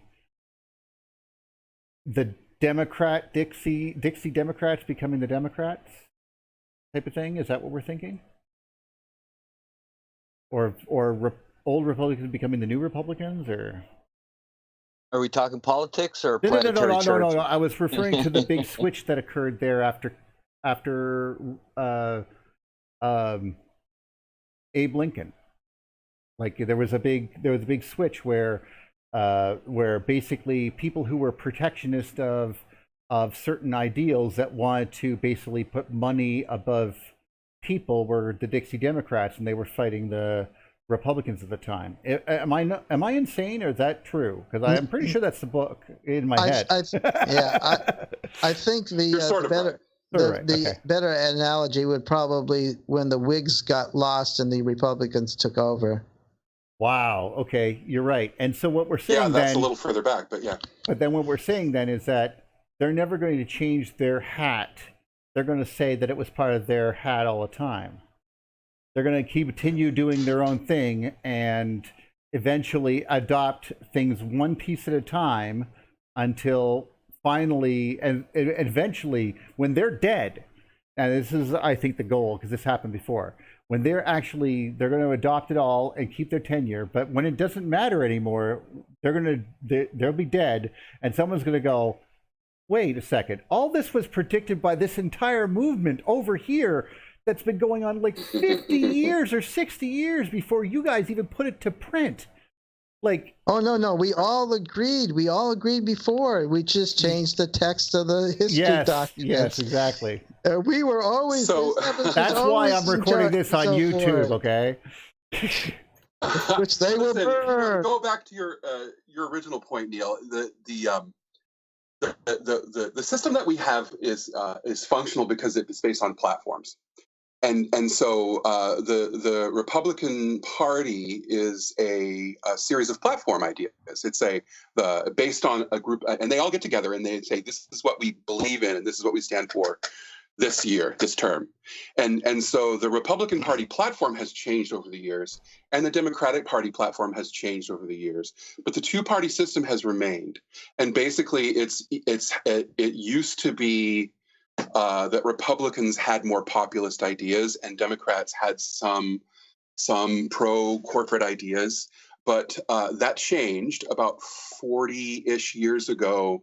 We started to see a return to the Republican Party being about corporate will and the Democratic Party being about shutting everybody up and supporting the Republicans. So it's trickle down theory. Basically, it was the package that they sold us. Yes. And so what happened was the two parties then Republicans stopped having cultural issues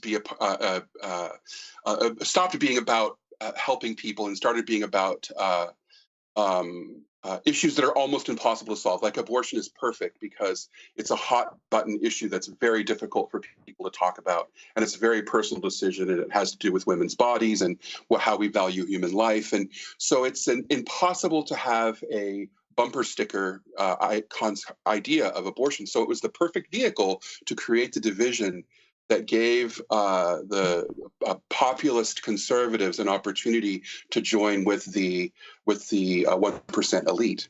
Yeah, I always found that was kind of weird because those type of things. Yeah, it was completely designed, and abortion is not an issue that should be politicized ever, but it was created in order to polarize the populace. And so what you did is you created. I think Howard Zinn talked about stuff like this, especially in the rebirth of the Republican Party in the 1980s. Yeah. Very poor people gave up on the idea that they had a voice, and they started depending on the idea that very wealthy people were going to care for them. And that was the idea of neoliberalism. That's retarded. And neoliberalism means that is we mentally maintain handicapped. the status quo. Sorry. It's about maintaining the status quo and maintaining the wealth, funnel to the top, but also convincing poor people that the only way for them to get what they need is to trust rich people. And then what we had was the constriction of the middle class. So the power voice that sort of ran world politics for many years through the 40s and 50s and early 60s. The American middle class got worldwide political power, and we started seeing a sort of middle class movement. And so it was necessary to crush that movement and to reduce the size of the middle class.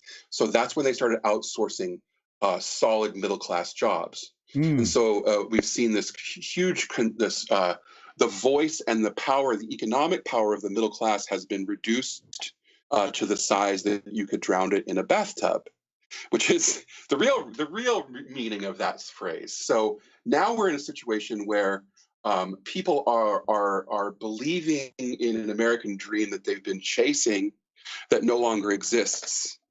And so denial has become a survival instinct for us. And we now live in a situation where the truth is like a video game. You can. This is exactly what it was like in 1989 at the end of the Soviet Union. Yep, you're right. Yeah, and because we don't have a national sort of will and a national focus and a purpose of ourselves as a united people, we are divided and we're falling. It's not. But it's for those people who are listening. There. It didn't just happen. For those people who are listening, this is not about politics per se. It was about mindsets changing over time and the adaptation of the mindset into something else. We were talking specifically, politics is a good balance for this, in theory. Yes. Not because we understand it as people, but just to support what you're saying, the exact same mechanisms are happening in science and in healthcare and in higher education. At our universities are suffering in the same manner. Is what it is. Yeah, if you're a physicist, you are first concerned about feeding your family and getting your funding to ensure the lifestyle that will get you tenure. The motive to participate in the delusion or the lie is very, very strong, and so we have to we have to not only understand the truth, but we have to understand the mechanism for waking up. And that is to start looking at the reality of why science has been stalled since the 70s. Why are we pursuing black holes? Why are we, why are we making dark matter to explain things that otherwise have no explanation? Science has ceased to be about science and has become a religion. And we have to stop it. We have to stop it. And part of that is understanding. Last time science was a religion, it was the ancient Egyptians type stuff. And we know what happened to them. You see this stuff on YouTube. I made a model. This is what my computer model says. I'm like, wow, that's not you. Have you ever played a video game? I make models too. Right. It's not the same. You can't make a model. So then Michael, then giving all props to the Velikovskian and kind of amnesia, we're just like a runaway train. That's why we're having these conversations. Imagine me being the only ADOS in this group, which would now they call African descendant of slavery. And though you're not an ADOS, if you subscribe to it or not, or the reparation movement, etc., the only other African descendant of slavery that I know of in the Thunderbolts project would be Dr. Edward Dowdy. It's even stepped forward in such, but people are so behind that they focus on the wrong things. And we're able to come to this table and sit down and say, hey, guys, we're on the same page, at least with electricity being the dominant force in the universe. Sure. So that's all you're saying. That's all Neil's saying. The people that race, religion, sex, all of that stuff should be off the table when we're talking about the electric universe, because it doesn't matter. It's not important. But how you lead your life, what you do with your life. But the truth is how we treat each other. Really, still reality. It's a reality. There's a big reality that. But we can't hold on to. We can't hold. Soldier, Rick, it's interesting that you say that. The community that I'm a part of gets more views per video than the average Electric Universe video, which is about 15, we'll say to 18,000. We'll just say they get more charged off of the things that we're swirling around in our everyday paradigm than the next level. And like, hey guys, well, that's exactly. The big picture. Thank you, Sean. That's exactly what I was talking about. When I hear about, like, don't get me wrong, I love to hear about the information they find, but you sometimes have to take a step back because they couch it or they wrap it in something to a little package to deliver to you to go, you're special.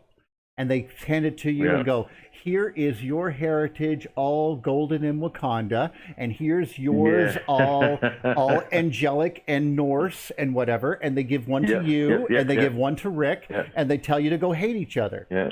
I hate that. Hate that. Yeah. And I hate that.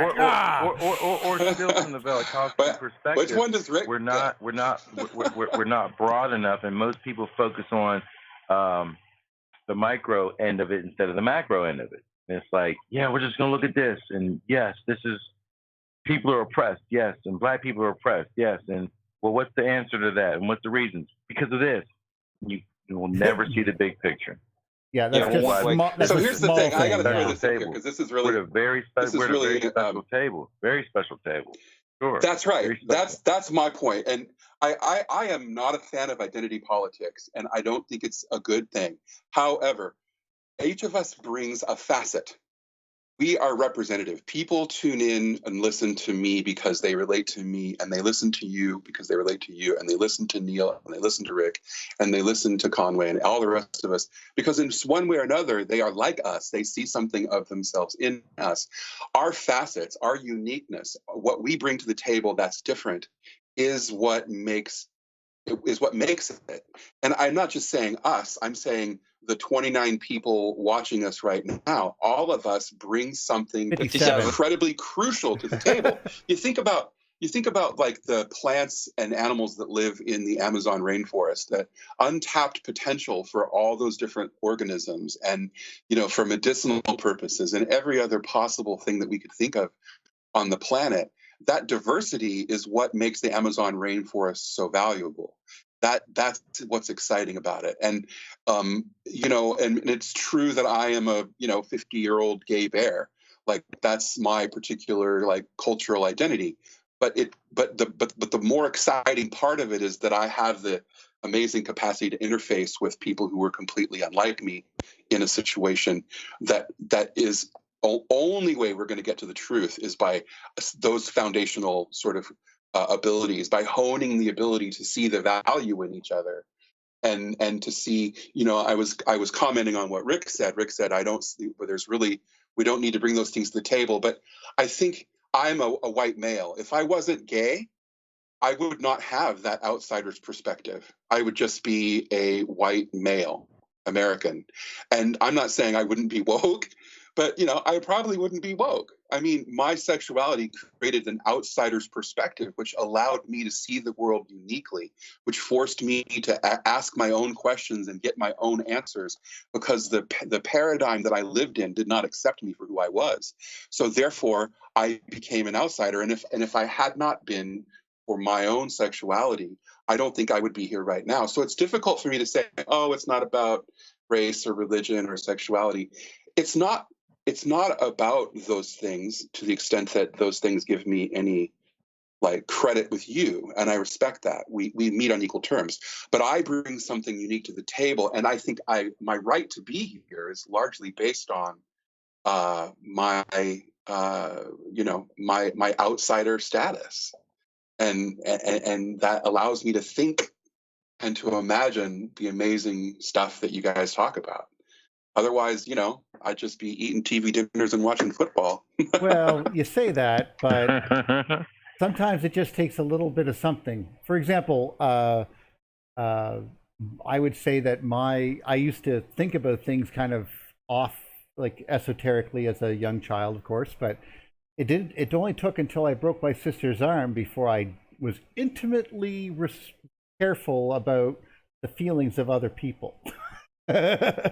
and so I pushed her. We were kids, but the point is that when she fell wrong and it hurt, empathy was born. Empathy was severely born, and so I became very empathetic to try to understand everybody else's point of view. I threw a dart at my sister and it stuck in her leg. Yeah, that'll do it.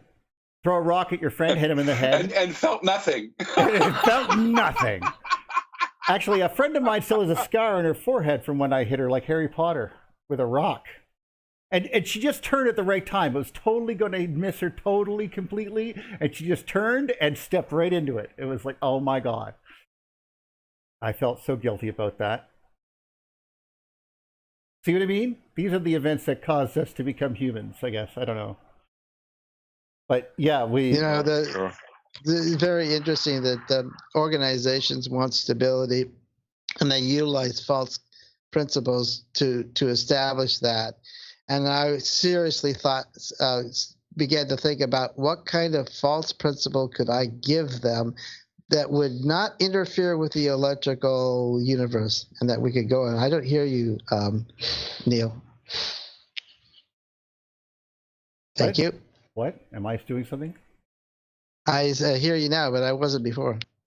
Oh. Sorry. I wasn't speaking. Well, James, that's because you were talking. You were talking, James, and you need to give him a second to reply, huh? Oh. Well, I saw him swinging around and waving and laughing and stuff. I didn't hear him. Oh, that's because it's delayed over there on the If you're screen. watching on YouTube, remember there's a delay. Yeah, there's a delay, like 20-second delay or something. It starts off at 5 and gets worse as time goes on. But still, it's been a good show. Not a lot of screw-ups so far, so I'm very happy that way. But anyway, I'm sorry. Well, other than the fact that my system froze earlier there, and well, yeah, it happens. I'm just happy that people can come from all over the world to try to talk about things like this, because we don't get a chance to very often. And starting to look at the trying to understand these plants, trying to actually put this into view and we begin to understand where we really sit in these, it's, I mean, one of the things I really liked was trying to understand, we're talking like Tess mentioned a bowl, the Earth being like a concave. Someone had mentioned that. And it was very interesting when we had the situation where if you were on the planet and looking up at the rings, you would see them and you would look like, and you would think you were inside a bowl. I thought that was an interesting take on it. But to understand them as an electrical phenomenon, I mean, we only see the rings in electrical events. And to imagine that they are not electrical at this point is kind of, because we're talking about ring currents. This is literally ring currents where you can see the layers of them. That's one of the things I thought that was changed everything for me, seeing in that way. And we don't take a moment to see the world as connected, and as we were talking about through probably the last friggin' half an hour, was how they will never see it until they finally see it, and then they would have said they saw it the whole time. And I think that's kind of sad to see that sort of a religion. It becomes a religion when there's like no conflict. I mean, you should be able to stand up right in the middle of that class and go, "You're full of crap. It's like this, and I can prove it." You know, and they don't allow you to do that. Like, what? Why not? You can't tell someone not to think in a school. Like, it's a, jeez. Is it just me? I don't know. So we have a question from the YouTube chat. Yeah. Mousser would like to know, guys, tell me, does gravity really act instantly over distances? Instantly, much quicker than light? Yes. Yes. Period. I don't know. Yes. It's and it weakens over distance, obviously. Well, yeah, it's called it's a square force, but I want to get the electrostatic formula. I'm going to show you because it's the same one. It's this one. Yeah, a little hard to prove instantaneously, but it's in practicality, it's probably easiest to say, and you can't make orbits without utilizing instant or something close to instant. Thank you. Well, that's the thing. We talked about this before, but if you notice the formula that I had up earlier for gravity, this is the same formula, except that instead of K, there's a G. And instead of M1 and M2, there is Q1 and Q2, which just means charges. And there is no time in this formula. So the force on any object is only related to either the masses of them with the gravitational constant or the charges of them and the gravitational constant. That is it. You know, I was wondering if Buddy James or some of the others from the geometric view would have some kind of graph, you know, writings or you know, their pictographs and stuff like that would give us an idea that come close to the formulas of the mathematics, and it would add some dimensions to it or additional strings to it to tell us where that kind of formula would actually go, whether it would be instantaneous or not. Thank you. Well, that's the thing. When you start getting into the actual motions of particles in a substance, for example, even though the charges are instant, it will take time for a mass to move along being with that much force applied to it, right? So as you have, you can have a resonant electrical system or a resonant gravity system. The trouble is gravity doesn't have a pushing force. It only has a pulling force. So that seems to be where the Coulomb force seems to be a mitigating factor with regards to planetary orbits, which is not considered for now. But I mean, in conventional circles. Isn't that a limitation of the formula rather than the reality? Because we have both pushing and pulling in the universe, so we know it in fact does do that. Well, no, we know electrostatics force does that. They say gravity does not do that, but there's more than one force acting on everything. Don't we have the great attractor and the great repeller? Yes, but they only say their gravity. They don't know their gravity. We're probably on a current with both of those, moving along with it. And remember, they only have redshift for the determining of this distance. If redshift is a determination of the polarity, perhaps, then that would explain why it's redshift and blue shifted respectively. But that doesn't mean we're moving. See? That's where all this redshift problem comes.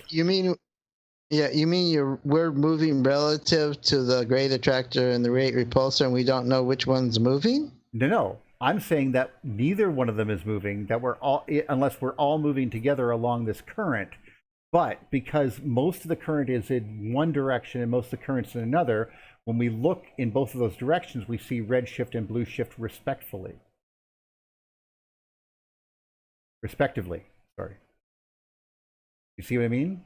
So redshift and blue shift are supposed to be Dopplers of EM waves, but we rapidly learned through Halt and Arp that is not the case, that they are actually probably a lot of it has to do with the intrinsic value of the material itself, like the quasar or whatever.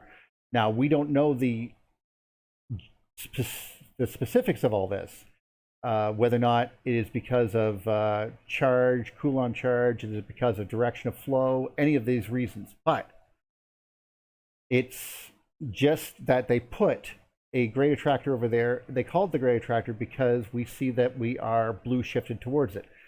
They call the other one the great repeller because we are red shifted towards it. But it's quite possible that the flow of electrons are creating this shift, therefore none of us are moving. See? Mm-hmm.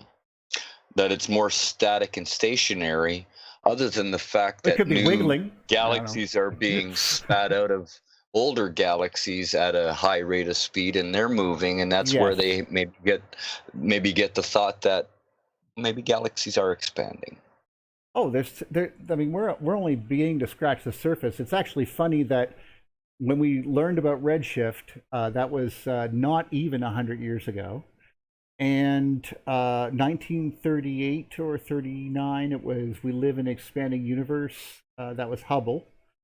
And then we found quasars somewhere in the 50s and 60s, which didn't follow the Hubble constant, and through all of our potential. So we're basically, redshift is a error in thinking that we only keep around because of Edwin Hubble.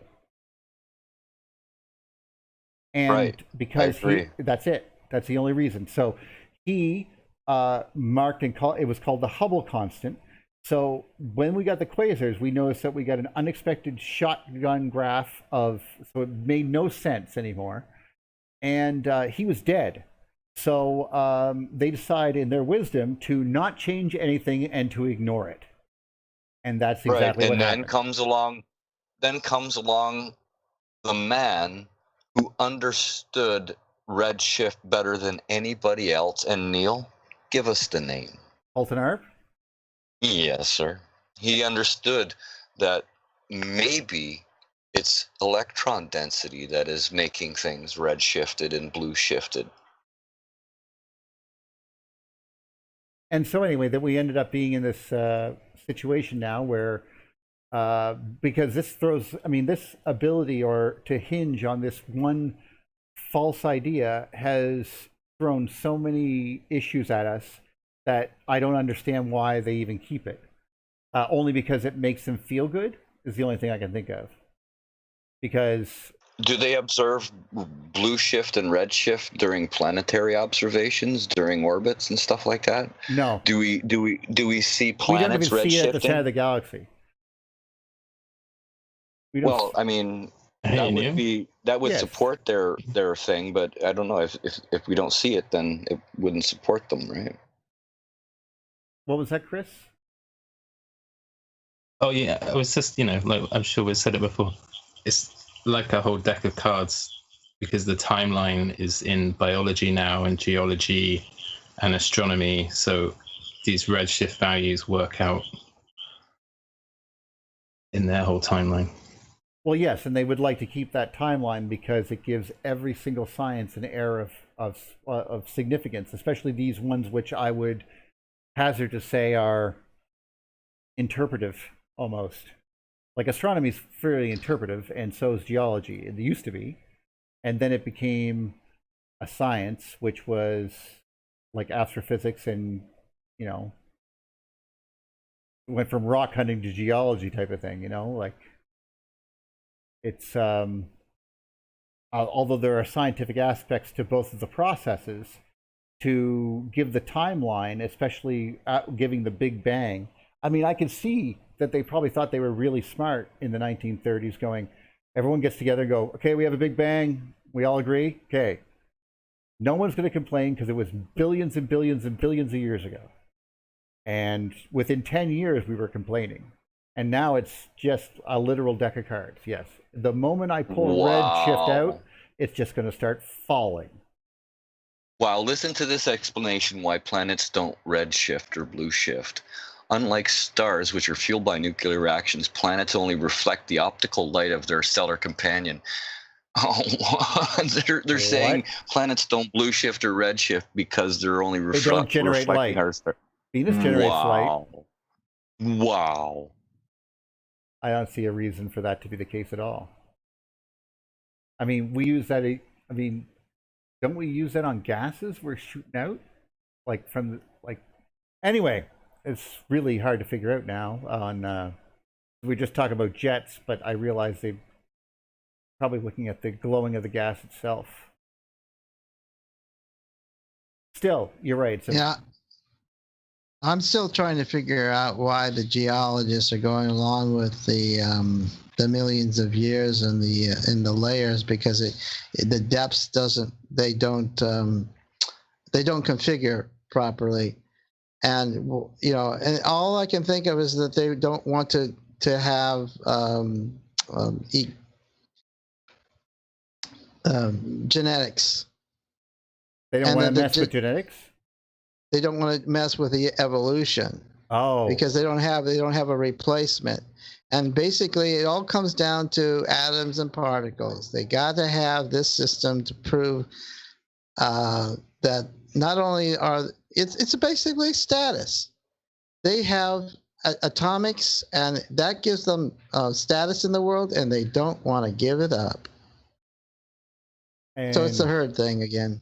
Well, yeah, and when we find something interesting, it's usually not found like the Sapphire Project finds it. It's done inside of research labs at Caltech or something, or MIT, and then once they figure out what's good, it's like, oh, this is really good. Okay, then we'll give it to this company, or we'll give it to the United States military. I have no idea why you guys do that. That's very crazy to me, but. I find that to be kind of weird. Like, oh, we just made a 50 megawatt laser. Okay. And it's gone. And the other ones we get are like the internet, and then you give it to people. Like, instead of managing it yourself, you literally went and gone, hey, you can have this. What? Well, they do that with mines too. I mean, minerals and whatnot. They give it to an organization that's supposed to make it available to the rest of us. That is at least the theory. That's not how that works. Yeah, no. Well, I'm just for some reason the cream of the crop gets cut off on top of that. But whatever. Gee, I had a point here and I forgot it. So thank you. No, you're very welcome. So yeah, in case you're wondering what you're seeing on the screen, that's Haltenarp's big thing.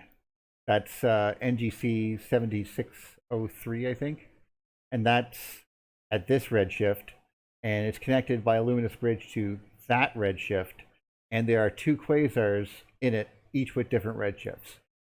The luminous bridge, by the way, is a plasma connection. Plasma being pulled from the parent galaxy to the quasar. Anyway, I wasn't here this is an example of redshift problems. That happens to be a big one, that's all.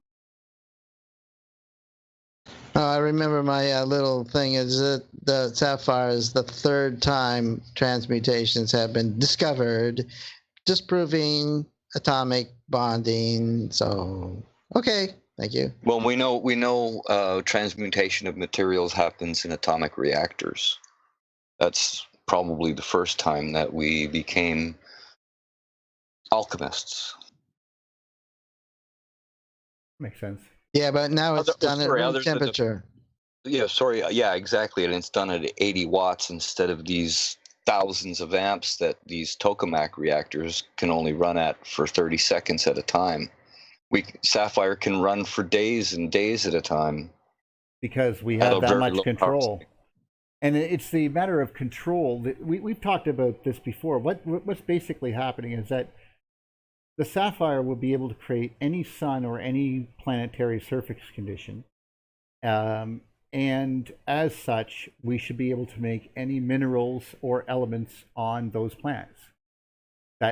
So we should be able to make everything.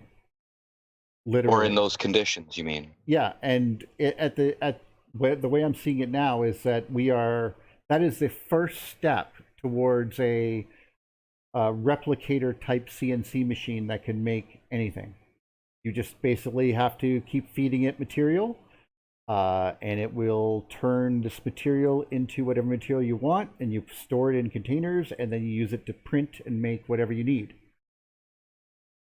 And once you have one of those, it would be like the tractor was for agriculture. It would be the end of everything. I need a spoon, print a spoon. I want a spoon with a frilly shape. I'm going to print a frilly shape on my spoon. Now all of your stuff is artwork. Your screens are artwork. Your chair is artwork. You've made it yourself. Can you make a French design on this chair? Can you make it out of gold? Since I can make it out of gold out of nothing, sure. Since all I did was make it out of air molecules.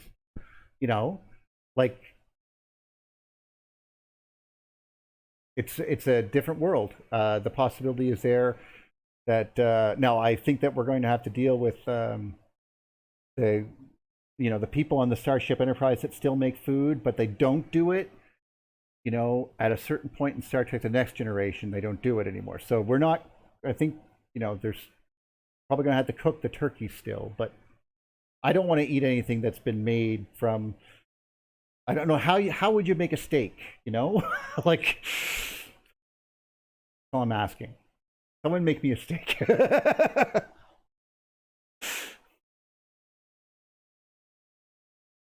Well, I didn't need for me to be that funny, guys.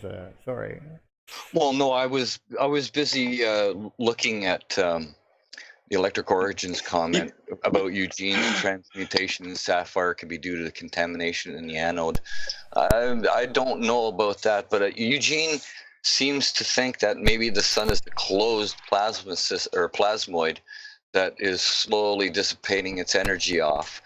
Well, and because it's a closed plasmoid, and the rest of all the stars are closed plasmoids, and the galaxies are closed plasmoids, and they're sending out Birkeland current energy. I don't think so. I think there had to be a flow of energy first to create a Z-pinch in a cloud of dust and gas to create the first stars. So there has to be they're talking about the amount of electron flow that has to happen for all of this to go on. Perhaps they're wrong in their ideas of how much electron flow there has to be to initiate these Z-pinches and things on a galactic scale or a solar scale. Well, Z-pinches are just an amount of magnetism, so it's directly related to the current. So you can actually figure that out with this. That's why I said the larger the sphere that's made is directly proportional to the current that made it. So, and I know that's not talked about a lot, but right. But if I understand what Eugene is talking about, I believe that he's trying to make our sun a closed, disconnected system from the rest of the universe, like the standard cosmologists have with their atomic model of the sun. He's I a don't think doctor that's of the case. nuclear physics. Does he want to lose his job? True. Yeah. If he Okay. wants to print a paper, he has to print a paper on with that in it. That's why Pierre Robitaille had to talk about the liquid metallic hydrogen sun, because you can't say gravity changes because they'll You toss can't you say right on your ear. plasmoid. Yeah. Yeah, you can't say anything like that. The sun is not disconnected. The sun is connected. I'm pretty sure of it, to this thing that we're attached to. That said, if he wants to get a paper published, he can't say that. I don't. I'm just being honest. I'm big on. Well, maybe not truth, but I am big on truth being too. But correct. learning what Yeah. these people have gone through, I'd just be happy he can do that. Just remember what Copernicus had to go through. He was like, "I'll be so Right. happy. I'm not going to be alive when you publish my work." That's how much he had faith that the scientific process would work out great for him. He's like, "Nope, you're going to burn me alive." No way. Screw that. Okay, I give you that. So I'm just happy. Well, yeah, and he also actually might believe it, because that is the paradigm, unconscious programming of everything's dead, unconscious, and not charged and disconnected. He has to follow those core beliefs, or in his models, or he will be rejected. So. Good point, James. Good point. Which reminds me that even us, when we start utilizing the words solar wind, that we are supporting unconsciously that particular those values. So we have to, and I'll take this opportunity to suggest that everybody that's listening, and tell everybody do your affirmations every day for yourself, because you have to, I am ACCIC. I'm alive, conscious, charged and interconnected with the cosmos. Because if you don't do that, you'll be part of the problem. Solar wind is hereby referred to as accelerated charged particles. Or maybe something like Scott's solar current, or something like that.